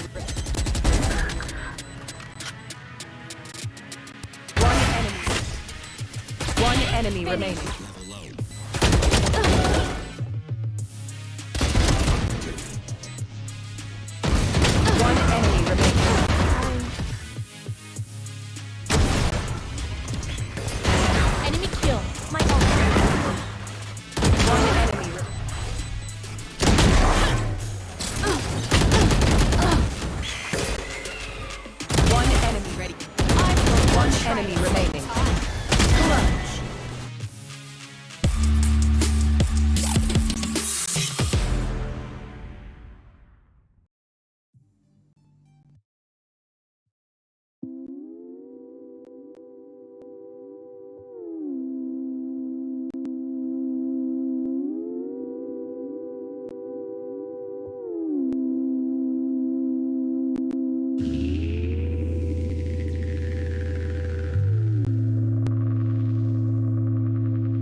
Welcome back, everyone, to VCT Game Changers APAC Open 2. I'm Zach, and with me here is Mika. We just got done with the first map between Full Sense Sapphire and RRQ Kaguya, and it is a map that went the distance. If that's any testament as to how the rest of the day is going to be, Mika, I think we have quite a day on our hands. I know. I mean, we have our first overtime. We had our first ace of the day as well, and we had a lot of firepower to that match. I'm expecting the exact same thing as we head into our second map, which is gonna be Split. And I feel like, you know, these two teams in recent history have different approaches to the map. I mean, RRQ, we can expect a lot more firepower with the double duelist as you, whereas Sapphire might prefer the double sentinel and hang back a little bit. That's at least like what I'm thinking. But I mean, they have players like Muffin who will probably want to go all in anyway. Yeah, like you mentioned, I think both of these teams, they've only played this map once before each, both of them finding pretty dominant wins. It was a 13-2 for Sapphire, a 13-4 for Kaguya. This is Sapphire's pick, of course, and you know, after winning 13-2, I can understand completely why. But like you mentioned, of course, there's going to be that single duelist versus double duelist difference that we're going to see kicking in. Also, I think that it's going to be a sentinel diff as well, because not only do they have that Sage, not only does Sapphire have that Sage, they also run that Cypher. While their opposite team, they don't have a sentinel at all. They prefer to instead go in for a pseudo sentinel on that Viper, the double controller kind of play coming in instead. And on a map like Split, that can actually prove to be super useful, because once you put that Viper wall down, it's there for the rest of the round. So if you want to like kind of take space on mid, reposition, hit towards A instead, once again, it's going to be quite more options that you have to work around, especially with that double duelist lineup. You can take up so much space and work around with so much more utility that it's going to be very, very pivotal for them to be able to capitalize on that sky. I think it's interesting as well that RRQ Kaguya, they do run the Astra and the Viper. So they are looking for sort of like a double wall, double control setup over here, as well as the double duelist. So it's really like a no breaks at all kind of composition, which if we saw, like, you know, taking what we saw from like our previous map, that is definitely going to be another exciting map to watch, right? Especially on Split, where things can get pretty strange and pretty explosive also in like those really tight corners. But of course, for Sapphire, I mean, we did see that they came into RRQ's map pick with a plan. Now that we're going over to their map pick, I wonder what they have planned. I mean, it's gonna be good for sure. Yeah, I mean, explosiveness is a key factor for both of these teams. I mean, we saw Muffin, of course, in that last map, MVP of the series, being able to pop off on that race. And Ayumi, even though she was able to put up the numbers individually, I feel like overall, every single player on Sapphire, they were just able to step up when they were needed the most. Ginny, for example, in that anti-eco in that second round with the 4 sheriff kills, in that last round to be able to take them to overtime for that final push, clutching out that 1v2. IGL, Captain, all-star. Honestly, that's the kind of team that Sapphire is. And Kaguya on the other side, they've had a little bit of roster shuffles heading into this particular one. Capricious took a little bit of time to come into her own. Bess as well seemed to be struggling just a little bit. So I think that with that lack of synergy that Sapphire have had for the last, I don't know, 3 years, it's gonna be a little bit more time for them to maybe adapt to these changes. But they're gonna have to adapt fast because they're already one map down and they have to win split to be able to push this to a map number 3, that decider, and possibly take that series back. Yeah, I do want to point out though, like you mentioned, Capricious, and it's like it is an adjustment. Of course, you're coming into a roster that has been playing together for such a long time. It's an intense amount of pressure, and of course, you're making your debut here on the VCT Game Changers APAC stage. And but looking at the last time they did play Split, all the way in the Swiss stages, it Capricious was actually quite at home at Split, and like really did pop off. And with Ayumi and Aluka not too far behind, but she was basically top frag there, so it could be that she's much more at home. Then again, they weren't playing Sapphire, which is like another monster altogether, right? I mean, if you talk about the teams that we have here, you do have RRQ Kaguya up there, you do have Team SMG, up there as well, and you do have Sapphire up there as well. Yeah, arguably them along with Orangutan are the top 4 teams that have proven themselves consistently so far. But looking at this agent select, I'm pretty excited to see if we are going to be seeing those team comps that we talked about coming into play, or if there's going to be a little bit of shuffling around really happening here. It does seem like for the side of Sapphire, at the very least, they're kind of making a little bit of a change. They're not making any changes. Sorry, we do see Ginny shifting over from the Sky on that previous map to that Breach in this one. Muffin reprising her role on the Raze, and of course that double Sentinel setup that we talked about. On the opposite side, of course, the double duelist, it worked out really well for them on that last map. They struggled a bit on defense, but on attack, they were a whole other beast. So RRQ, can they pull together a better defense in this particular map? That's going to be the question on my mind, at least. Yeah, or how aggressive will their defense be? I mean, look at this. It's just ready and raring to go forward here. And like, as we saw, like, in our previous setup, it's like Ayumi and Aluka, like, they don't really care what's in front of them. They're gonna find a way over them. They're gonna find a way to entry, right? How many times did we see like so many utility being thrown at them, whether it was snake bites or anything? It was just like, we don't really care. That won't stop us if we're gonna go in together, right? And that's really the strategy of RRQ. So we're gonna see if RRQ is gonna bring this, how RRQ is gonna bring this fight over to FS Sapphire as we head into Split Casters. Over to you guys. Thank you very much, Zach and Mika. As we go into map number 2, I heckin' love the map picks that are coming in from these two teams. Now, first one was Lotus. We had a hell of a match. Coming into map 2 is going to be Split. We've seen the composition from RRQ play before on the international stages. Now, from full sense, Sapphire is what I'm really curious about here, because they're running a double Sentinel comp. I'm guessing it's more for control of the sites and just trying to buy time and taking up space. I mean, I'm interested in that as well, because well, that is probably the intention of it. It's also slightly comfort picks, because we have seen masterful Cypher plays from players like Pulley before, as well as Trike. They've been doing this since, a couple years ago on Icebox, on maps like Breeze, now on to Split. Slightly different, but the idea is still there. And one thing that I'm not super favorable of right now is the Sage. Sage, is a pick that you might have done a lot in the inception of Valorant on Split, but these days the double controller is something that more of the top teams do. But that said, it depends. Sometimes Full Sense Sapphire, if this is what they're comfortable with, it could work out. But like you mentioned, Tash, RRQ Kaguya, this is a very familiar composition, right? This is a very familiar composition that has been brought in by the #1 team here in Pacific.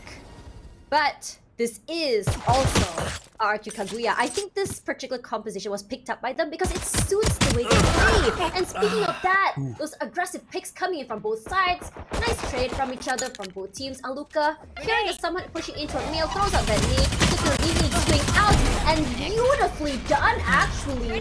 Because Muffin, despite being pulled to the middle of that gravity well, is barely even injured. Well, now they get to control the site fully as well. Spike. Margot, just a lot of them towards the back of the site. Muffin up on top of Raptors. I think the Trailblazer does spot her though. One enemy She remaining. still finds one more. Good crossfire with her teammate alongside that displacement on her teammates, and just like Can't that, use this yet. more versus Iceberg. Great round. FSS takes the pistol. And here's a fun fact for you, Quack. Both teams only played this map once during the Swiss round. Both teams win dominantly, especially both not dropping a single map or round on attack. One team might have done it a little bit more dominantly than the other, and that would be Full Sense Sapphire, you know, 13-2 against one hit delete, but you never quite know what happens when both of these go up against each other. I mean, we had an overtime in map 1. Maybe a slight sub, you know, Iceberg for Napski might be a little bit different, but that is still how RRQ Kaguya might operate, given the fact that this is a different map and Iceberg onto this Viper spot on the map itself. Like, the way that they're actually controlling this is you would have Capricious up on the B side. Meanwhile, Iceberg with this default toxic screen towards the A side. This is something that DRX does as well, as you would often see the Viper kind of make use of this wall up around ropes. But now, a lot of information towards B, and that's where we find ourselves kind of rotating towards. Yeah, and they block off vents, which means that rotation, if everyone is coming in from ropes, they'll be just stopped for time. And as Aluka tries to check on her lane, immediately just together just getting cancelled out. Muffin immediately getting onto the site. Capricious tries her best, at least that one pick not gonna be happening. Look at how much damage is coming through from that pain shells. Gonna get the plant. But in this situation, you want to take away as many guns as you can, but it's really hard, especially on this map, given the fact that it's specters, it's bulldogs. Wow. Yeah, once you have a site, it's really hard to wrangle it back from your opponents. And now the guns, you know, Ayumi already expending that tailwind. Just maybe a bit of a save or a close contact duels. Baby TC instantly sensing danger. She's gonna have to back up away, but it's safe to say that Full Sense Sapphire, they've managed to win this round in a flawless fashion. So all of these weapons get to be carried over onto the bonus round now. Yeah, and even though the bonus rounds means it's gonna be rifles for the members of RRQ, but if say that FSS does the same thing they did, they manage to quickly get onto the site and play close, these specters will really shine. That's something that, you know, RRQ Kaguya, they have to kind of anticipate. So far, their defensive holds haven't been great, especially up by mid. Almost always gets kind of displaced or dispersed by Muffin's Boombot and different pieces of utility, especially when Polly comes in to assist with this. There are so many angles you can send out this Paranoia. We start things off with a dark cover up towards Mailroom and tiny peaks back and forth. RRQ tries to fend them off with a bit of utility, but this is a lot of utility being exchanged between both teams. A Full Sense is okay to wait all the time in the world, at least for now. First slow on, clears out. Oh! Fence. Iceberg was just going for that peek, and because Muffin just moves so quickly, she wasn't expecting that hit. And off of that hit as well, they're not just committing Tash. Look, it's gonna be Trike just lurking towards Sewer, the entire team corralling towards this one spot. I don't know if Bess and Ayumi expect this at all. They might. They're already holding. I have an idea, and immediately finds one. Can she go for two? Not quite. Not gonna be happening. They get a little bit of an upgrade out of that too. Straight up pushing on to heaven as Baby TZ will be the one to win that rival fight. Full control of Haven already. And Aluka tries to push out from screens, but she can't. The walls and the smokes, it's just a little bit too hard. Is They're it the losing bonus? their bonus too. And this is a very defender-sided map. The nade just to clear out at least the side of main. But Margot playing inside of the Nebula, waiting for the right time to swing. Maybe TZ just teasing at this point.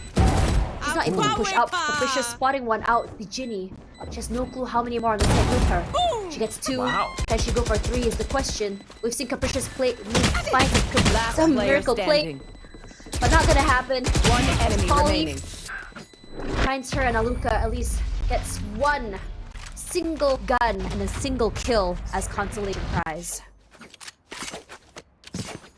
I'd be very sad if that was the consolation I got. 0-3, Tash. That's no. I mean, good hits towards the end of it, but taking too much time now, and that's gonna be full set Sapphire buying up in full. Meanwhile, RRQ Kaguya, they're gonna be on, you know, just pistols or maybe a stinger across the board, and then Aluka on that 1 soul phantom. It might be a bit of a timeout, and hopefully they're able to kind of recalibrate their strategy across the board, because right now, again, it's this 1 hit towards the middle. This time it was that dark cover that blocked off mailroom, allowing for full sense Sapphire to go for that mid to A hit. And while I was doubting this Sage pick from before, the way that Margot is using it this time, she saves that barrier orb just to put it so far deep. When you place it towards a place like screen or maybe even defender spawn towards the B site, it makes it that much more difficult given the way that you can angle the panels. RQ is having a tough time with the retakes. So interesting how they're able to have full control. I mean, just the control of mid opens up so much of the map for you and also prevents that rotation. And this situation, even if they were to play aggressive, I mean, you want to see this aggressive play, because I think in this situation, because they lack the sentinels for RRQ, it's a little bit harder to get a defense. As the push out here, Aluka finds 1. Perfectly done. Maybe she can go for 2. Yes, she does. Polly does take out Capricious, but Aluka has done her job. Again, that's that aggression that we're expecting from them. RRQ Kaguya suddenly bursting out of garage that way. Certainly not expected by full sense Sapphire. She's still holding the angle though, Aluka. She's so low, has to be careful, but instantly deleted. Comes the wall as well, just to allow them safe passage into the site itself. Her teammates gonna be just locked out by the slow orb, by the smoke, and the nade displaces 1 more player as Best swings out. Sky's out. 1 enemy Muffin remaining. gets 2. Perfectly done. Margot answers back. Clean round, but perhaps the rifle round is what RRQ needs to really snowball them. I don't know if... Man, it's tough. It's tough, Tash. Ayumi has the Vandal now. Can't really buy up in full. And like I was saying, you know, Sky's out. One enemy peeking remaining. that far out, something that really exposes your player model so much that even simple sprays, maybe a slight wall bang is enough for full sense Sapphire to take you out. Aluka's gonna go for the light shield buy instead, and she's 1 point away from her showstopper, so this might not be too bad after all, but this is one of those rounds where they really have to make it count. So they're playing so far back, showstopper straight into Capricious, and this is the site for full sense Sapphire. That was just so terrifying to hear the showstopper to come through. Full control of a site already, and you can't even go and push up towards main, or at least heaven. Polly does get bitten by the Trailblazer, will immediately be punished by Ayumi. Aluka as well does get 1 each. Exactly what Aluka needed. The showstopper comes through. She goes down. Polly does not get One any enemy picks. remaining. And Muffin salvaging a bad situation. Ayumi is so very low. This is a planted for her, but she still wins it in the end, despite Ayumi's big frags. Sorry, Muffin's big frags. Yeah, Muffin, you know, managed to turn it around for a tiny second, even just underhand tossing the paint shells, trying to deny that area for a further second, but then Ayumi, just a single tap to the head, and that's all it took, the one difference maker. Sometimes it's not utility, but the sharp and crisp aim to turn things around. It's 1-4 now, and RRQ slowly coming back. sometimes you just need that one round to really feel yourself. And I think that for Ayumi, it's all about trying to find that confidence. Because if you notice in the previous round as well, it wasn't till Ayumi managed to get those multi-frags that we started seeing her go into beast mode. And that's exactly what you want to see. Aluka is all right, I feel, but you want to see, I haven't seen that pop-off moment from Ayumi until just now. Regardless, another tech, Nickel Pause coming through here, and I think RRQ Kaguya, perhaps this heat can transfer into the next round. But what about Full Sense though? Because I think that in terms of how they play, control is much more in their favor. How will RRQ Kaguya challenge that with their double duelist comp? And that's something that we have to think about as well. I mean, we've seen how effective it can be. The previous round where, despite RQ Kaguya being on just pistols, Aluka started things out aggressively outside of Garage, and that instantly netted them a couple of picks. It's something that can be really effective, but, you know, that said, it comes down to how they really play it out. Because in this retake, despite screens being walled off by Margot, as long as they took control over Heaven, they had an additional option to come back around through ramp, and that's what they ultimately used to surround the entire site. Full Sense Sapphire wasn't quite expecting that, and you can see how Ayumi, of course, finishing things off in that fashion. What a way. Attack pause is over, and we're going back into the round. Mid. So many players. Yeah, Ayumi holding this area. They want to spot her out like that. Probably that best situation, but Bez and Aluka also answer back, but Ginny with the multi-frags will at least alleviate some of the I know damage. exactly where you are. The Doral Theft comes out. Immediately, they know where Iceberg is. They know exactly where Capricious is, and they make a beeline for B site. I like what Capricious did for a second. She tried to fake as if she was defending the A site, but in fact, she's rotating all the way over. Iceberg has to stay alive long enough for this to be effective. Poison's off. They're gonna go for the plant. She spots one out to the backside, and he's gonna swing out, but maybe TZ and Ginny seals it off. Quickly react to the information and not allowing Ginny's plant to be disrupted. I mean, again, Ginny, she's the mastermind in all of this. She's so smart. Having that foresight, again, just sending one player to go in for that plant. While the rest of them watch the angles. If someone comes in, that's exactly how she answers back. Trike or Baby TZ just instantly comes back in to find those duels. And this is now Full Sense Sapphire 4 rounds ahead of RRQ's 1. Luca's still going aggressive, immediately punished by Margot. And Full Sense pressing the W key, full speed ahead. But will be stopped by the Nebula, by the Viper Wall, by the Snake Bite. As Iceberg playing a little bit more close, she can try out with the Frenzy. But that Roomba stops her. So immediately you see a pivot by Full Sense Sapphire going straight toward the A site. I don't think she's gonna spot them out. She's not going to spot them, but she might be able to hear them. Yeah. Yep, she does. She has the knives. You want to make it big. She goes up forward, but they're already holding. Oh, her timing might be right here. Straight to the face. She gets 2 not quite. Does take down a little bit of HP. Muffin takes out by the Iceberg. But Capricious and Best with just their classics and their sheriffs will take more out of the way. One enemy Gonna go for one more. One Alright, click to the enemy face. remaining. Polly finds her in the end. A good trade, and we're down to 1 versus 1. Polly with half HP left. Ayumi with the Vandal. Trying to spot her out. She does hear the plant. 30 seconds quietly left. making her way down. Hiding the sounds of her footsteps. But she gets her regardless. It seemed like Polly would get her first, but it was Ayumi with the quick reactions.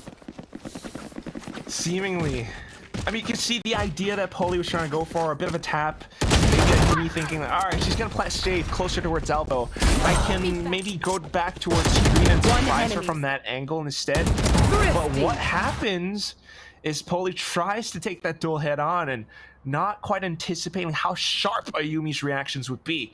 That's gonna be the round I mean, Ayumi, you saw that rotation. You saw how she went up and through sewer.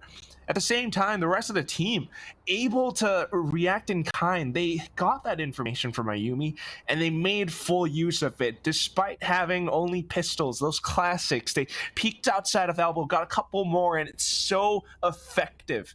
RRQ Kaguya, sometimes even when the odds are against them, they are so capable that they can come back into the round.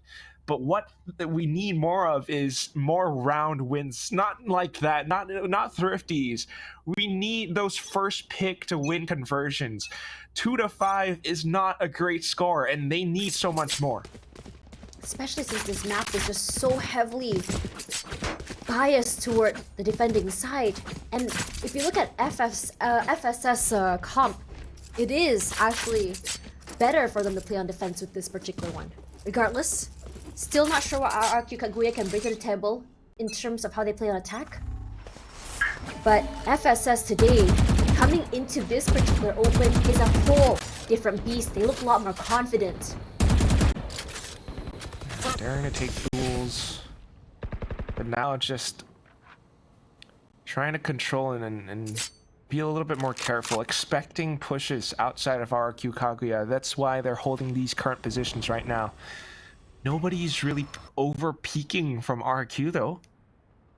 And that's gonna be the timer burning down slowly, bit by bit. Full send, Sapphire. They need a game plan. And that's gonna be mid push up and towards B. This Or less aggressive play is looking Here. kind of good, honestly. They do know, they marked it where Aluka is. They thought that she might be to the right. Immediate flash, gonna run straight down to ropes. Aluka swings out, finds one. Margot will be able to go for the revive, but she's gonna find two. Ayumi, she's on fire. She's going on the aggressive. A baby TZ as well. Finds Bess. So it's a 2 for 2 at the very least. But at the same time, if you 30 remember, seconds left. the FSS has already used up their revive as Polly catches Capricious through the smoke.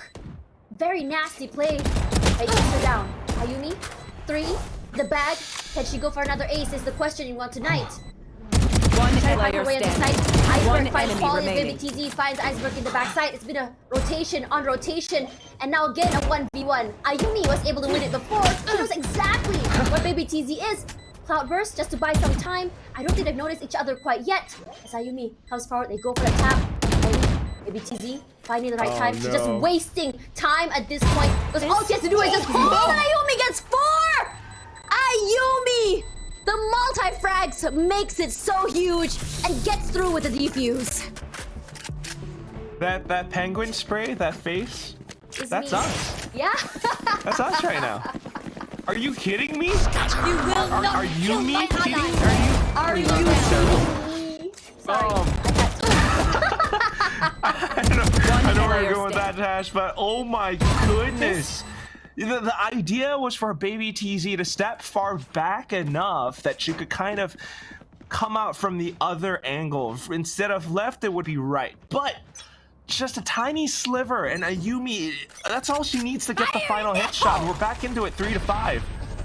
Look at how aggressively this round has started. Muffin pops the showstopper, and Aluka will be immediately. Oh, she survives that. Ayumi just immediately swings out. Capricious finds one more. Margot, you can see the power spike coming through. That was Aluka. That's getting taken out. But Genie gets straight out by Capricious. Aggressive plays all around him. One enemy As remaining. Polly goes for multi-frag, she gets 2. Down. Now the site under their control. Spike plant coming through. Iceberg from the top of heaven. Not something they might Spike expect, but planted. the snake bite gives it away. She's gonna have to drop down. And how do they position themselves around this pulley? Has to stay alive. She's got another dark cover as well, but Polly's so not low. wanting to use it yet. She's trying to find time, trying to find a way to slither onto the site. Second ice enemy is what she wants to remaining. do, and Baby TZ, and it's working straight in her favor, running away from the crosshair of Polly. 5 bullets in the barrel. They barely miss each other. A ring around the rosy, but Polly catches Iceberg off guard, and full sense take it back. That's just one of those rounds where it's unlucky. Oh my god, Tash. And you can see what Iceberg was trying to do as well. Oh, getting off of it during the snake fight though. It was really, it's a nail biter for Polly. The way that she wraps around the other side of pillar, having that much faith that Iceberg would not stick it all the way through. That's confidence. Yeah. And we're back into it 3-6. Full Send Sapphire, although they've lost a couple of rounds due to Ayumi's greatness, they're not backing down and they're going in and wicked. Look at this aggression coming in from both. Ayumi does go down, but Iceberg answers. They put that wall there. She's got a little bit of space to come to Iceberg with the headshot, finds one, and that's the only one she can do because Ginny stops her in her tracks. As Baby TZ pushing out towards screens. Let's look to her left. I don't think she knows there's someone there. Aluka playing in to the outside area of Haven. Unfortunately, she whiffs, gave away her position, forced to reposition herself. The sprays come out. Luckily for Baby TZ, her teammate does rush forward, catching her off guard. Aluka breaking the wall. They find space for the quick rotation toward A site. But it's really hard to really pinpoint where they actually are. Spike planted. The tripwire does find Aluka. Sorry, Ayumi. One Then enemy swings remaining. out. Charges left. And that's what makes her a great sentinel. It's so scary when you don't know where the cipher is gonna pop out. She hears the spike. It's so out there in the open, but has no idea where Baby TZ is. Has somewhat of an idea. And she does get displaced by that fault line. Still winning that. Throwing that ult straight into garage. Ginny swinging out. And Ginny wings it. Oh, these rounds are just so close between these two teams. Arms for a spin. Seemingly close, but now, more often than not, the rounds actually go over to Full Send Sapphire. Enemy remaining. Because of these smart reads, One these enemy smart remaining. adaptations coming in from the seasoned veterans, Baby TZ as well as Ginny. I mean, so smart, so confident to go for that wide swing, ultra wide swing. They're almost landing a shot, Alika, but unfortunately, you know, it still is a 3-7. Now saving, she's concussed, and oh, it's this mid hit again. Austin, you can really tell her confidence is coming through. Playing so aggressive, she satchels in someone's head. But Capricious answers. Ayumi does find Polly. Now Capricious playing this angle from CT. They get the plant. Muffin. She's trying to see if anyone would cross through. She sees the shot. Ayumi clears her out. One enemy remaining. Flash unfortunately does not connect, and Ginny, despite getting one left alive, vulnerable, is not helping her. And RRQ take it back and bringing us to a 4-7. Very, very bold move, Tash.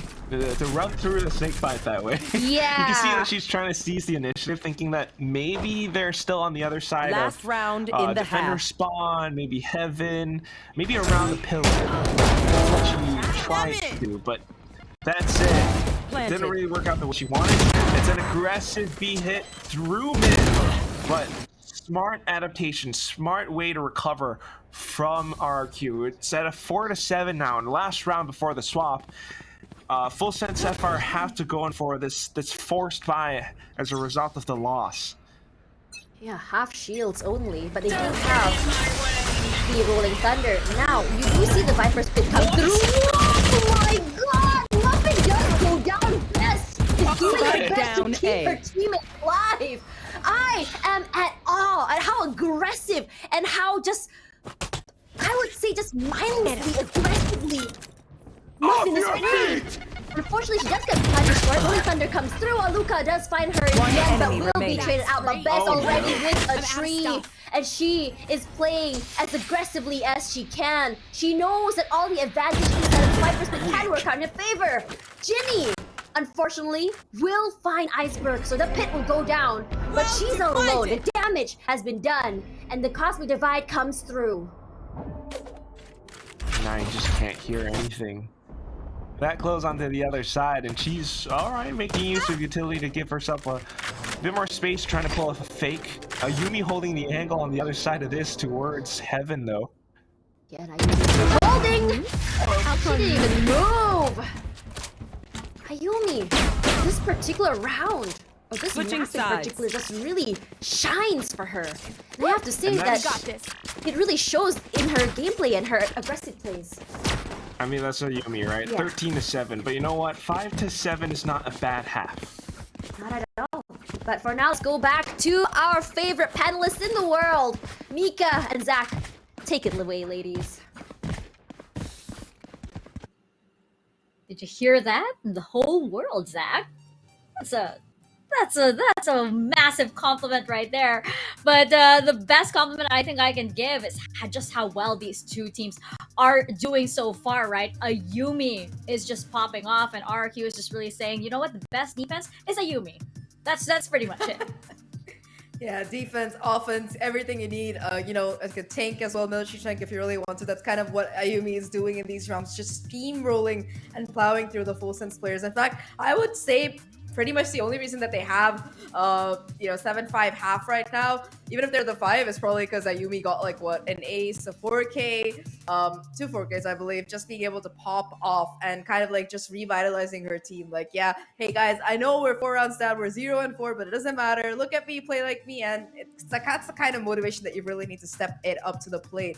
Now that we're done with that first half, though, it's gonna be that side switch coming in, and this is where I think that for the side of Kaguya, they really have a chance to make their team comp shine. They have that double duelist kicking in, and if Aluka and Ayumi can continue doing what they were doing on that previous map, we might have another overtime.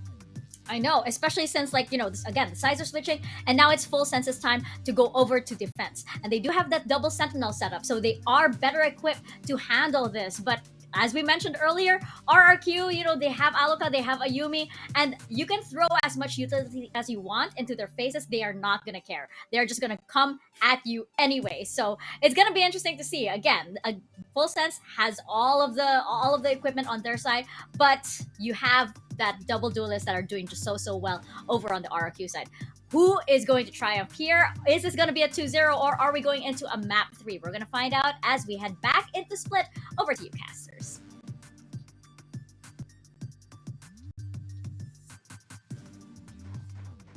Well, is the moment I'm very excited for, to see if RRQ, their double duelist, will it actually shine here on the attacking side of Split? Quack, what are your thoughts? I mean, I think Zach had a really good point, you know, talking about that double duelist. We've seen it all happen before, right? But the other thing that I'm really worried about is how Margot is going to play as a Sage on this defensive half. I've seen way too many times with these Sage walls on the defense that they're so predictable and easily broken just because you have an entire team shooting down every single panel of it. It does take a little bit of time, but that's about it, right? Look at this. And then maybe a Yumi upgrades over, or the whole team knives it down. It's information, sure, but how much can you really make off of it? The paranoia sent through and just trying to buy a little bit more time. The rest of the team not really rotating over just yet. On top of that, how many utilities have been used? They want to try and bait as many as they want. They have about a minute left. They can go for a rotate if they want to. But look at the aggressive push by Full Sense from B side as well. Trying to prevent that from happening. Regardless, they do make their way up to Haven. And now, Ayumi is just waiting for the Viper wall to go down. The double duelist up here, full control of Heaven. Polly jumps down. Ayumi displaced by all the utilities. She's so very low. They do get one, but Capricious gets 2 and a lookout for 1. It does at least give them advantage in terms of numbers. It's so very quick. And painful. Now we're in a 2-on-4. Both on ghosts, trying to retake whatever best way they can. You still have that pain shot come through. Clears out elbow. They do spot on 1 on main, but from Haven, they're just wasting time. Baby TZ does find Capricious toward the end. Best playing ring around the enemy. Right, does get 1. Can go for 1 more if she wants to. And for now, 26 HP. Baby TZ very sharp on her taps. The cage is out. Ayumi just trying to go and spray, but is she really there? She is. Aluka will be the one to take her down. There's not really a lot of wiggle room for her. Yeah. You can't really wiggle. Just trying to defuse the spike, crouch down in that position. 6-7. You know, we start off the second half 5-7, and it's very easy for RQ to come back. And if they start things off in this fashion, this can only bode well for this team. Well, we're talking about the double duelist. Something that a lot of people, I think, underestimate is also the power of having this double controller. Look at the toxic screens that Iceberg will continuously put out, because you'll often see it happen towards the A site. And what this does is a lot of mental conditioning for Full Sense Sapphire. They might see it and they might continue to think that maybe the next round they're going to start hitting the A site, and we have to kind of position ourselves around this. Well, we have another attack pause at our hands. Thankfully, the names on RRQ Kaguya's players' side are accurate now. Ayumi and Alaka. I like the double Ayumi. I think right now, Full Sense Sapphire, this is something that we're going to start to see, right? We have 5 players from RRQ Kaguya towards A, maybe some towards the middle, and you might start to see Iceberg even start to lurk around the A site thanks to her wall. But Full Sense Sapphire have gone for the gamble stack on B. Is this going to be effective or not? I mean, how are they going to go for a full retake against a squad of all Spectres? Yeah, that's number one. Number two, what I'm concerned about is you saw how they positioned, or at least RRQ Kaguya positioned themselves earlier. They set both their duelists up to Haven, and because of that, not only were they able to just fully take the entire site, stop the rotates, and play, because it was planted open, they could just play from up there. So if they want to play retakes here, I'm a little bit worried, because they have to worry about the firepower coming in from these 2 duelists up on Haven before finally making it onto the site. Heaven is one of those really, really tough positions, especially when, you know, the spike is planted for you that safely. One of the things that you can only do when the site is that open for you. So Full Sense Sapphire, while this might be just, you know, a bit of a pistol round, maybe a bit of a throwaway, they can try to find whatever they can, banking on the fact that perhaps they'll be able to pinch 1 or 2 of the RQ Kaguya players with their pistols. Maybe upgrade their pistols into Spectres, perhaps, but the main thing that you got to look out for is how they start to adapt to these offensive pushes from RQ once they start to get into the full buys. Because while you're talking about these pushes and being able to plant for Heaven that way, and that's something that leaves the spike in a very vulnerable and open position, that can only happen if the site is open for you to plant that way, right? If Full Sense Sapphire can set up retake scenarios perfectly and then just kind of hold safe enough that once RQ tries to go for those kinds of plants, they get taken out, that is where we start to see Full Sense Sapphire coming back in the game. So they really need to kind of adapt around to how RQ plays around on this map. Given the fact that both teams sort of thrive, not sort of, but they do have, I mean, the last games they played, they both won this map. Just curious to see, I mean, again, these are 2 very different playstyles for 2 different setups. But so far, for Full Sense, you want to see on this defensive side the power of these 2 sentinels. But because all of them are on B site, let's see if the gamble actually works out in their favor. Now they're coming in from mid. They don't want to come through B main. And it's very scary because the sounds will alert Full Sense of the coming of RRQ, and all of them are already on B side. They just got out 1. It's gonna be strafing forward. Unfortunately, Baby TZ and Polly were ready for the drop down coming forward.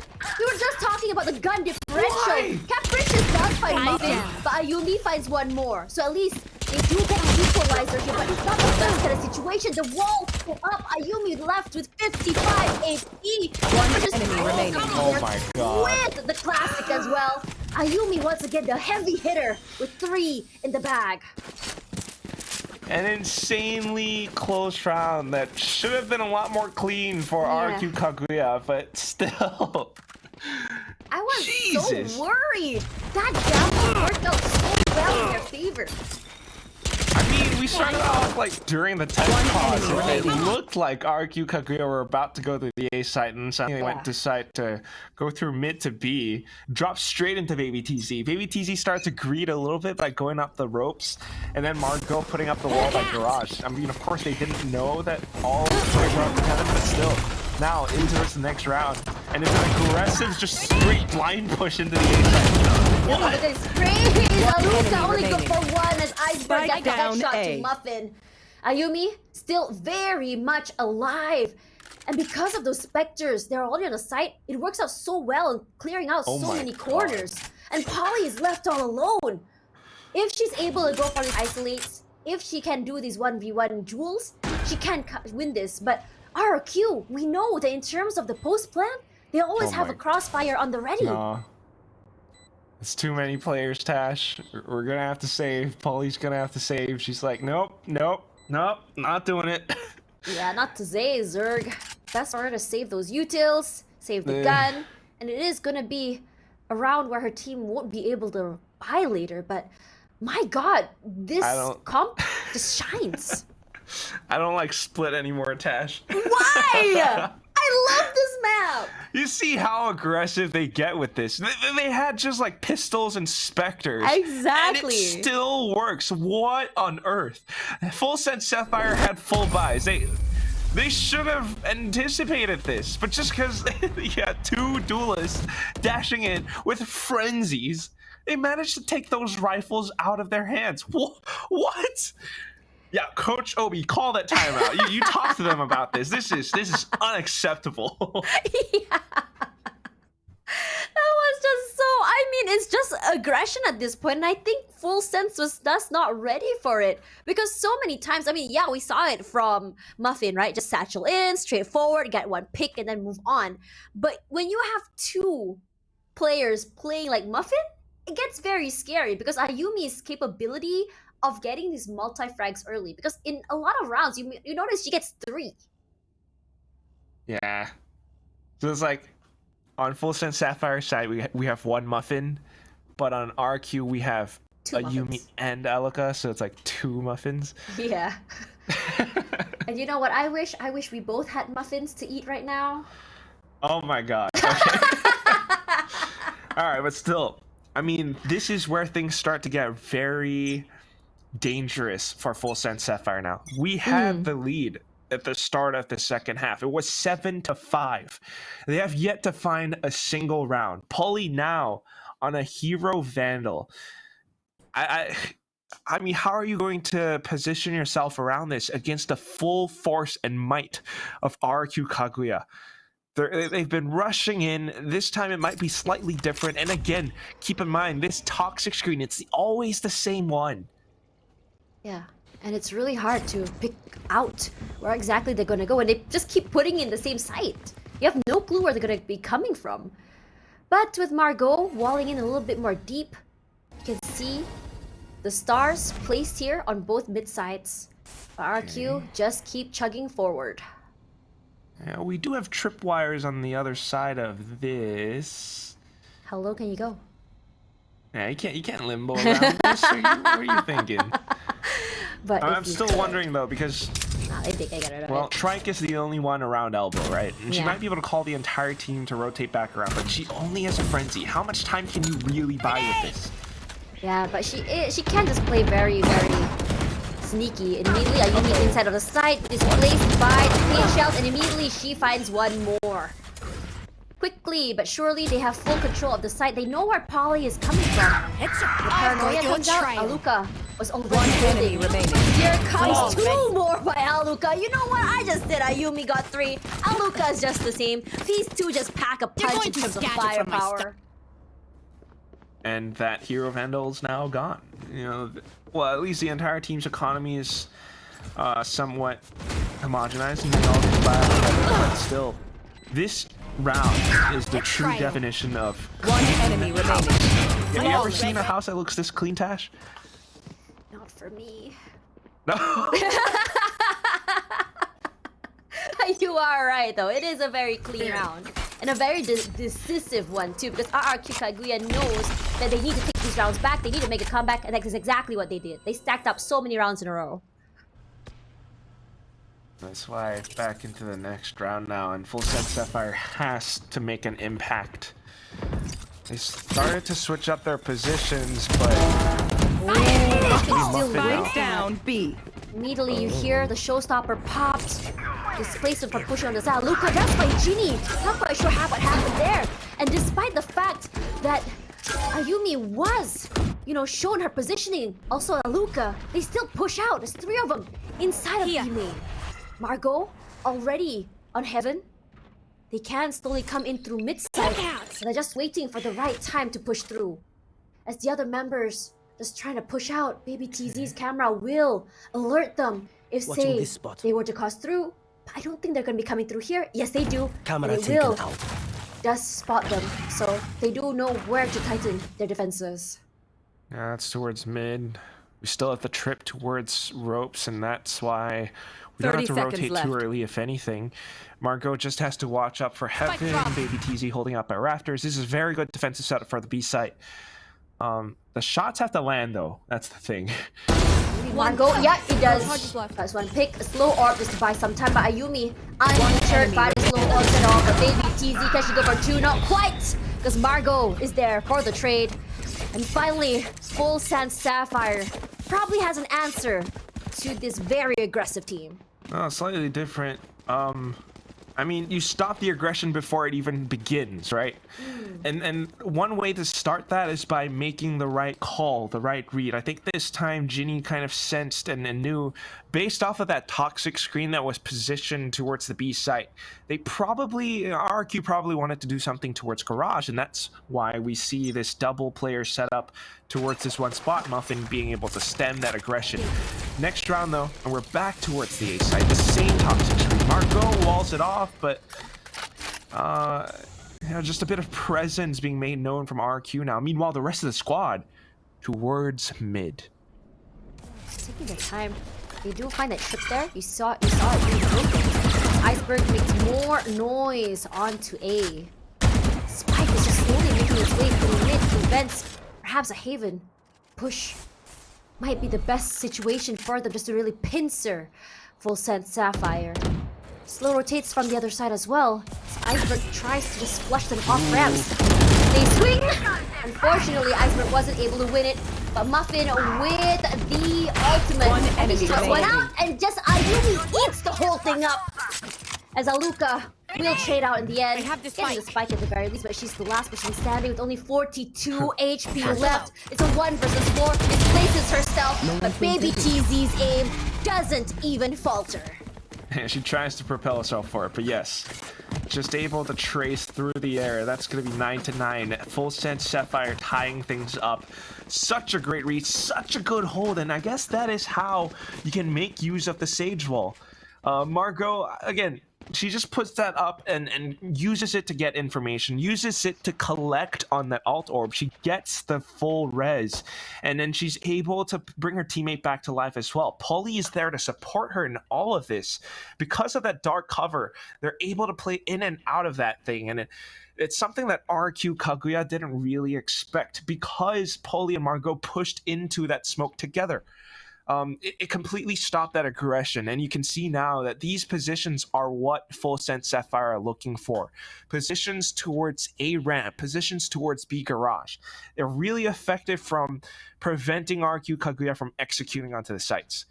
The thing though, we've seen those plays twice now, and it's time to adapt. It's time to go back to our playbook and pull out a different page. RQ Kaguya are definitely doing that with their timeout being called. They have to figure out how exactly. I mean, now they're trying to do this sort of split push, right? Where you have 2 people on main, 3 people on mid, and then try to come in together. But I feel like for Full Sand Sapphire, they've been winning a lot more of these aim duels, these 1v1s. And I think Kaguya really shines when it comes to strength in numbers. This perhaps might be the same idea, but Muffin punishing Luca for that aggressive push up toward ramps. Green shells disregarded, but Iceberg punishes. Just punish for it. One enemy So remaining. does Ayumi. Baby TZ helps her out there, gets 1 more, and 1 by 1, the numbers of the RRQ Kaguya team just goes down, and only losing 1 that process. It's a very good round, and FSS take the lead. They will scurry. And we turn the tables around, and what did I say about the A ramps hold? This is precisely what they tried to do. Bear in mind, not the One exact enemy same remaining. positioning setup, but the objective in mind was still to hold up by this one spot, because that's precisely where RRQ Kaguya would execute from. Muffin being able to snag that one shot onto Alka like with a one snap like that, almost mid-air, I think. Alka was double satcheling up towards ramp, but she still got taken out. Yeah, and that's strength. That was scary because she didn't even move her crosshair. She was already anticipating where exactly Aluka was going to land. All she had to do was just hit her in the head. And this time around, it's still gonna be a ramp push, but it's definitely not as aggressive. They're taking their time. But look who's over at mid. It's Ayumi, just slowly making her way onto the site. Margot, still full control of Heaven. She wants to try. No one pushes up and again. This time around, it's Muffin that gets found out, but doesn't realize there's another rare baby TZ that finds her. Neuro Theft will at least give them all the information they need on where exactly to try to push from, as Margot has not moved quite yet. A swing out by Best, but Margot still wins it, as Ginny just catches the members of RRQ Kaguya off guard. And it's a good 2 rounds in a row already for these girls. And another round win for Full Sense Sapphire. I believe that's the 3rd one in a row that they've gotten now. And it brings the score to 11-9. We are 1 point away from match point, Tash. And that's where RRQ Kaguya... I don't know how their economy looks right now. I have a feeling it's not going to be good. And that's where they have to be very, very careful. And yep. Okay, we're pulling out the judge. I can see the idea. But how are you going to make that effective? You have to make all these rounds count, and Ginny has a Rolling Thunder as well. She could play so far back if she wants to. Fault line in. Muffin on the other side. That's a lot of damage coming through from the paint shells. Rolling Thunder comes out, and Muffin just pushes out. Nobody takes it. And still does baby TZ. Iceberg answers. But in this situation, you've lost 3 members already. You don't have the guns to play this aggressively. Maybe the idea is maybe you can get lucky, maybe land a few headshots, take some guns away, try to go for the save, and that's the idea Capricious has in mind. But baby TZ is holding. She doesn't want to allow that to happen. Triggers a cage, but wasn't able to get the pick. You can't save in this round, Tash, because if they save, they're not going to be able to buy up for the last round, the next round. Well, potentially the last round.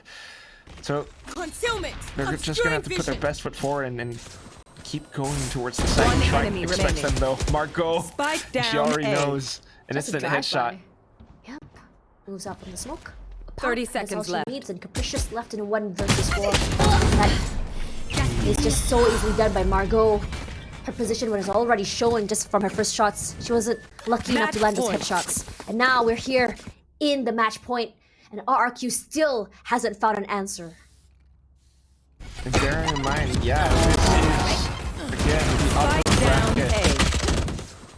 RRQ Kaguya dropped on that previous map pick, their map pick. Now we're on to Full Senses, and although the first half was really back and forth, the second half now, with Full Sense Sapphire starting to make those reads, starting to make those adjustments, RRQ Kaguya has yet to find a round. This could be it. No shields. No full shields, rather, for everyone. It's half for Best and Aluka. And Margot putting a deeper wall. It's worked out very well in her favor previously. Heaven and Muffin again. She is the gatekeeper of A Haven. And she has not let, in so many rounds, anyone pass through. Margot playing this angle. Oh my god. By Aluka. And the numbers for RRQ Kaguya whittle down. Polly playing a very aggressive angle. All the numbers cross together, finds one, swings out, Polly trades. Now there's only 2 members left. Can Ayumi and Best actually make something happen? Best down to 65 HP. So as Muffin throws in the pain shells. She eats some damage and gets the kill onto Best, and baby TZ seals it! What a round! And what a statement to say that Y Split is their map, and RRQ Kaguya was not able to take it away. And that's how you end it. just starting things off with Margot holding across the map, maybe mid, maybe B heaven as well with her wall, and just using a tiny sliver to find an extra frag.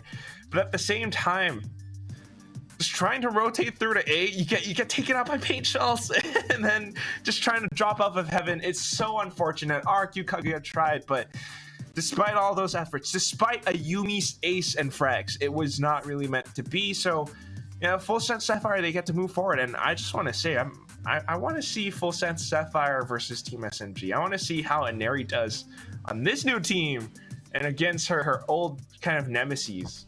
Yeah, I have to agree with you there.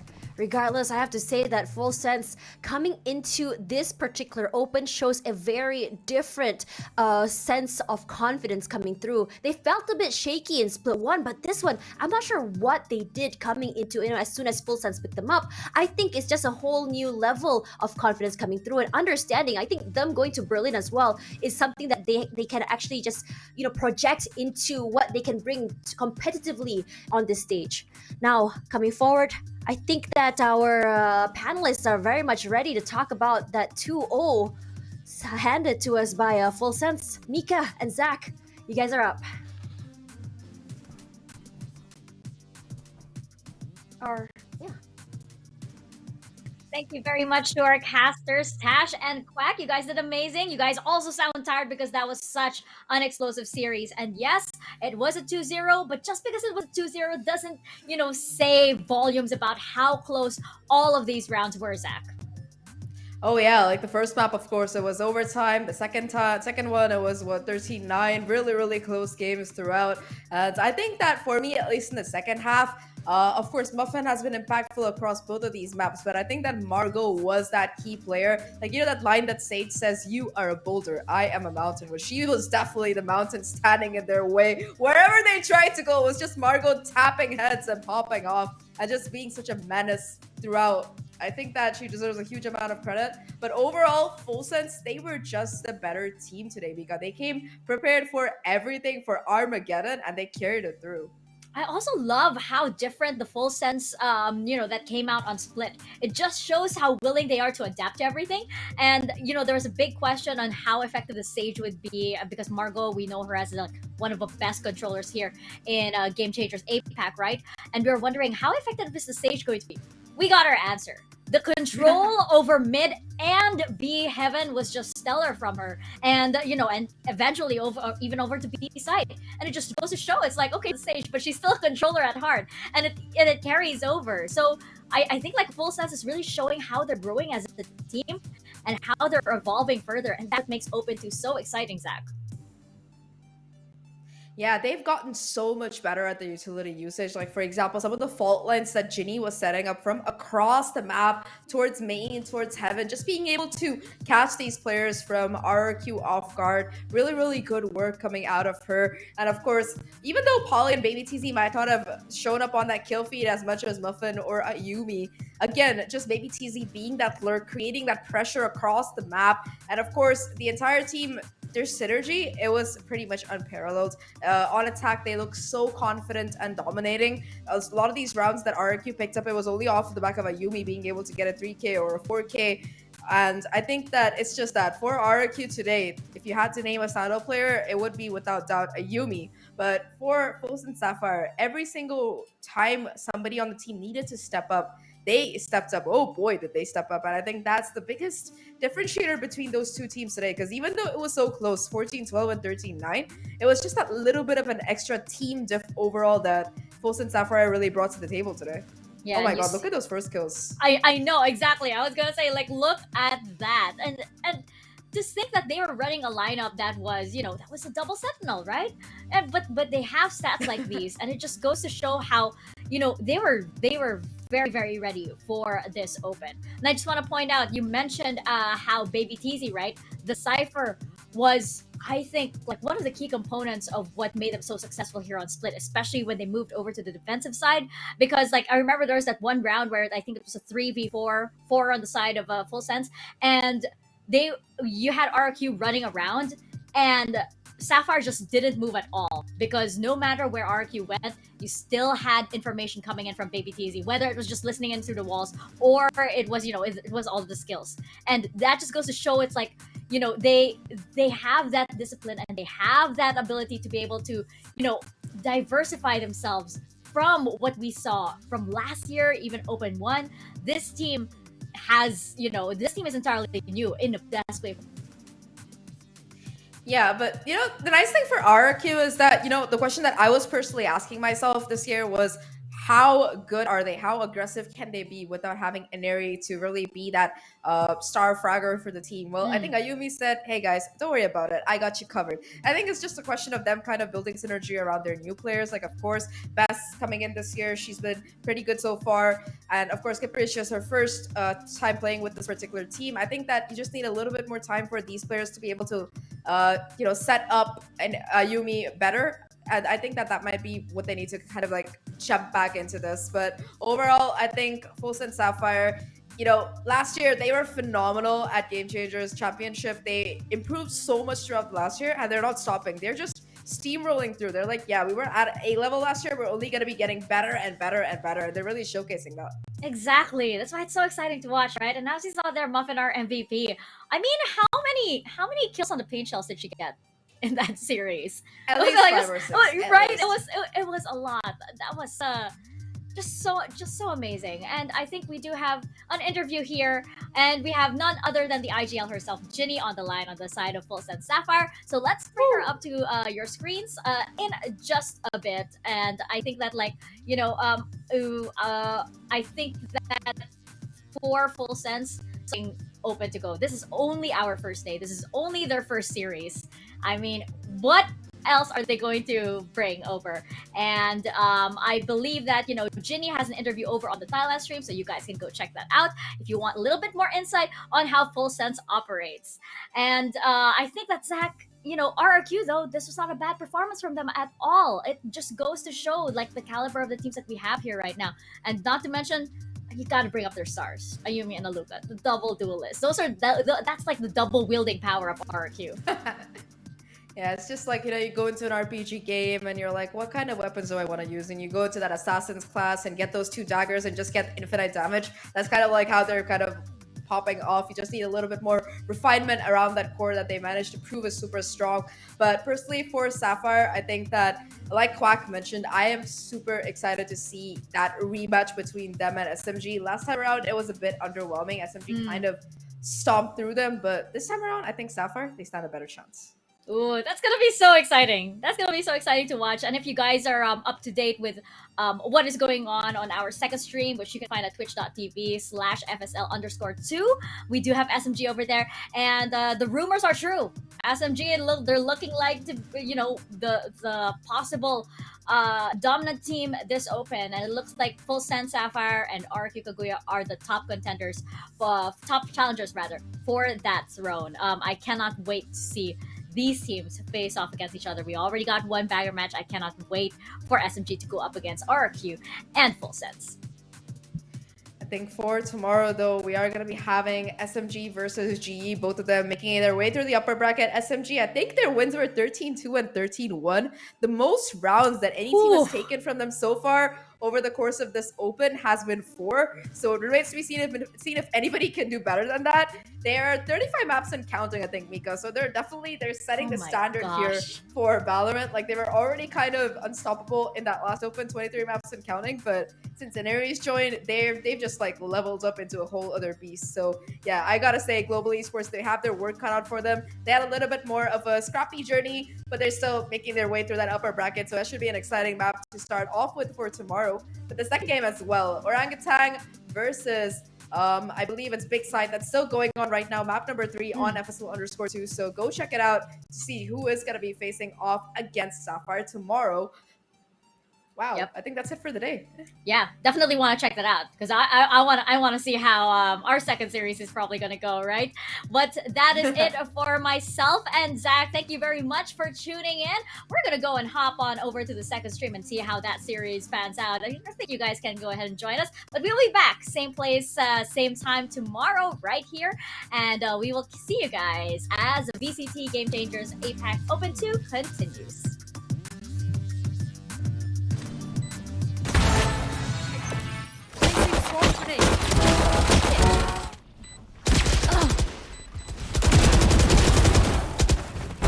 Enemy kill. Well done.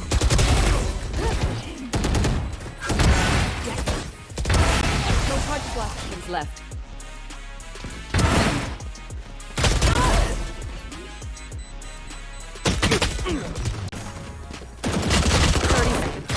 One enemy remaining.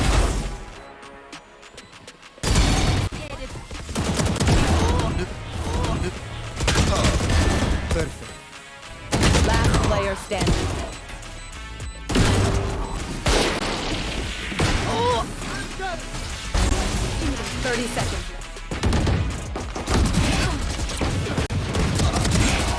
Run!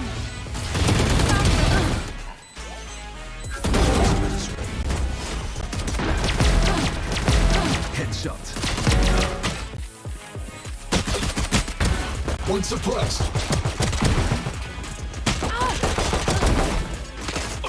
Last player standing. Thrift planted. Party. Stay down.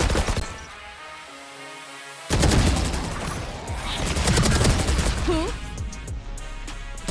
Long. One enemy remains. One enemy remaining. One enemy remaining. One enemy remaining. One enemy remaining. Player standing. One enemy remaining.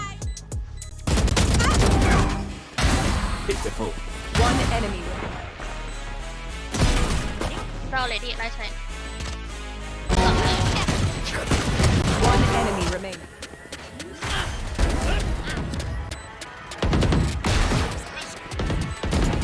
One enemy remaining. Level low.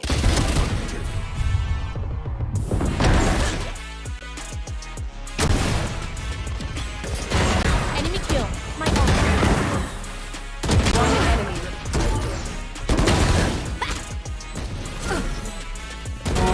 Sky's out. One enemy remaining. Thrifty. This. Betrayal.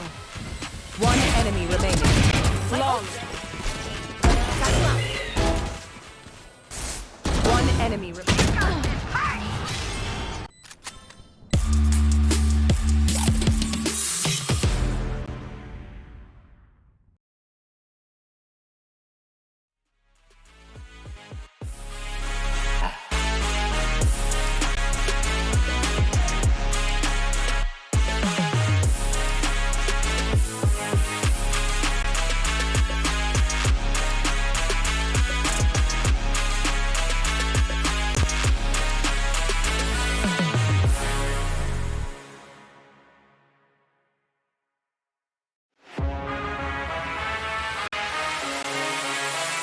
Level low.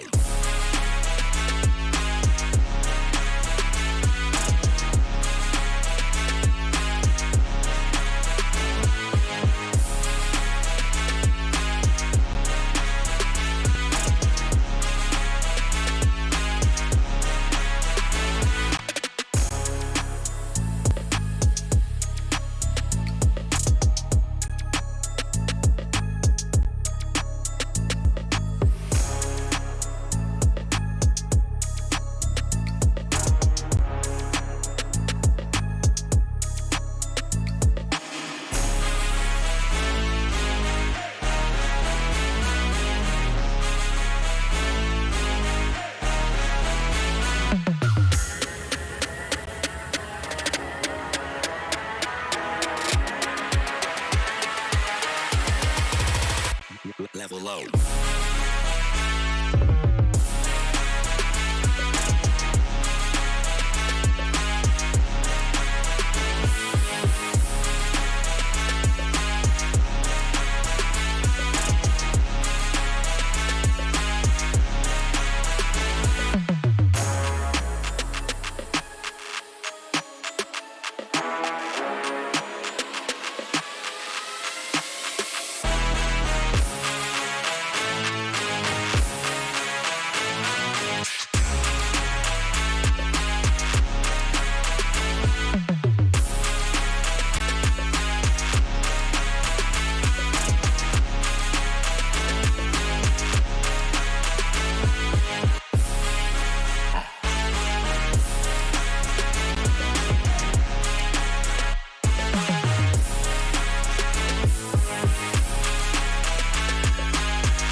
Level low.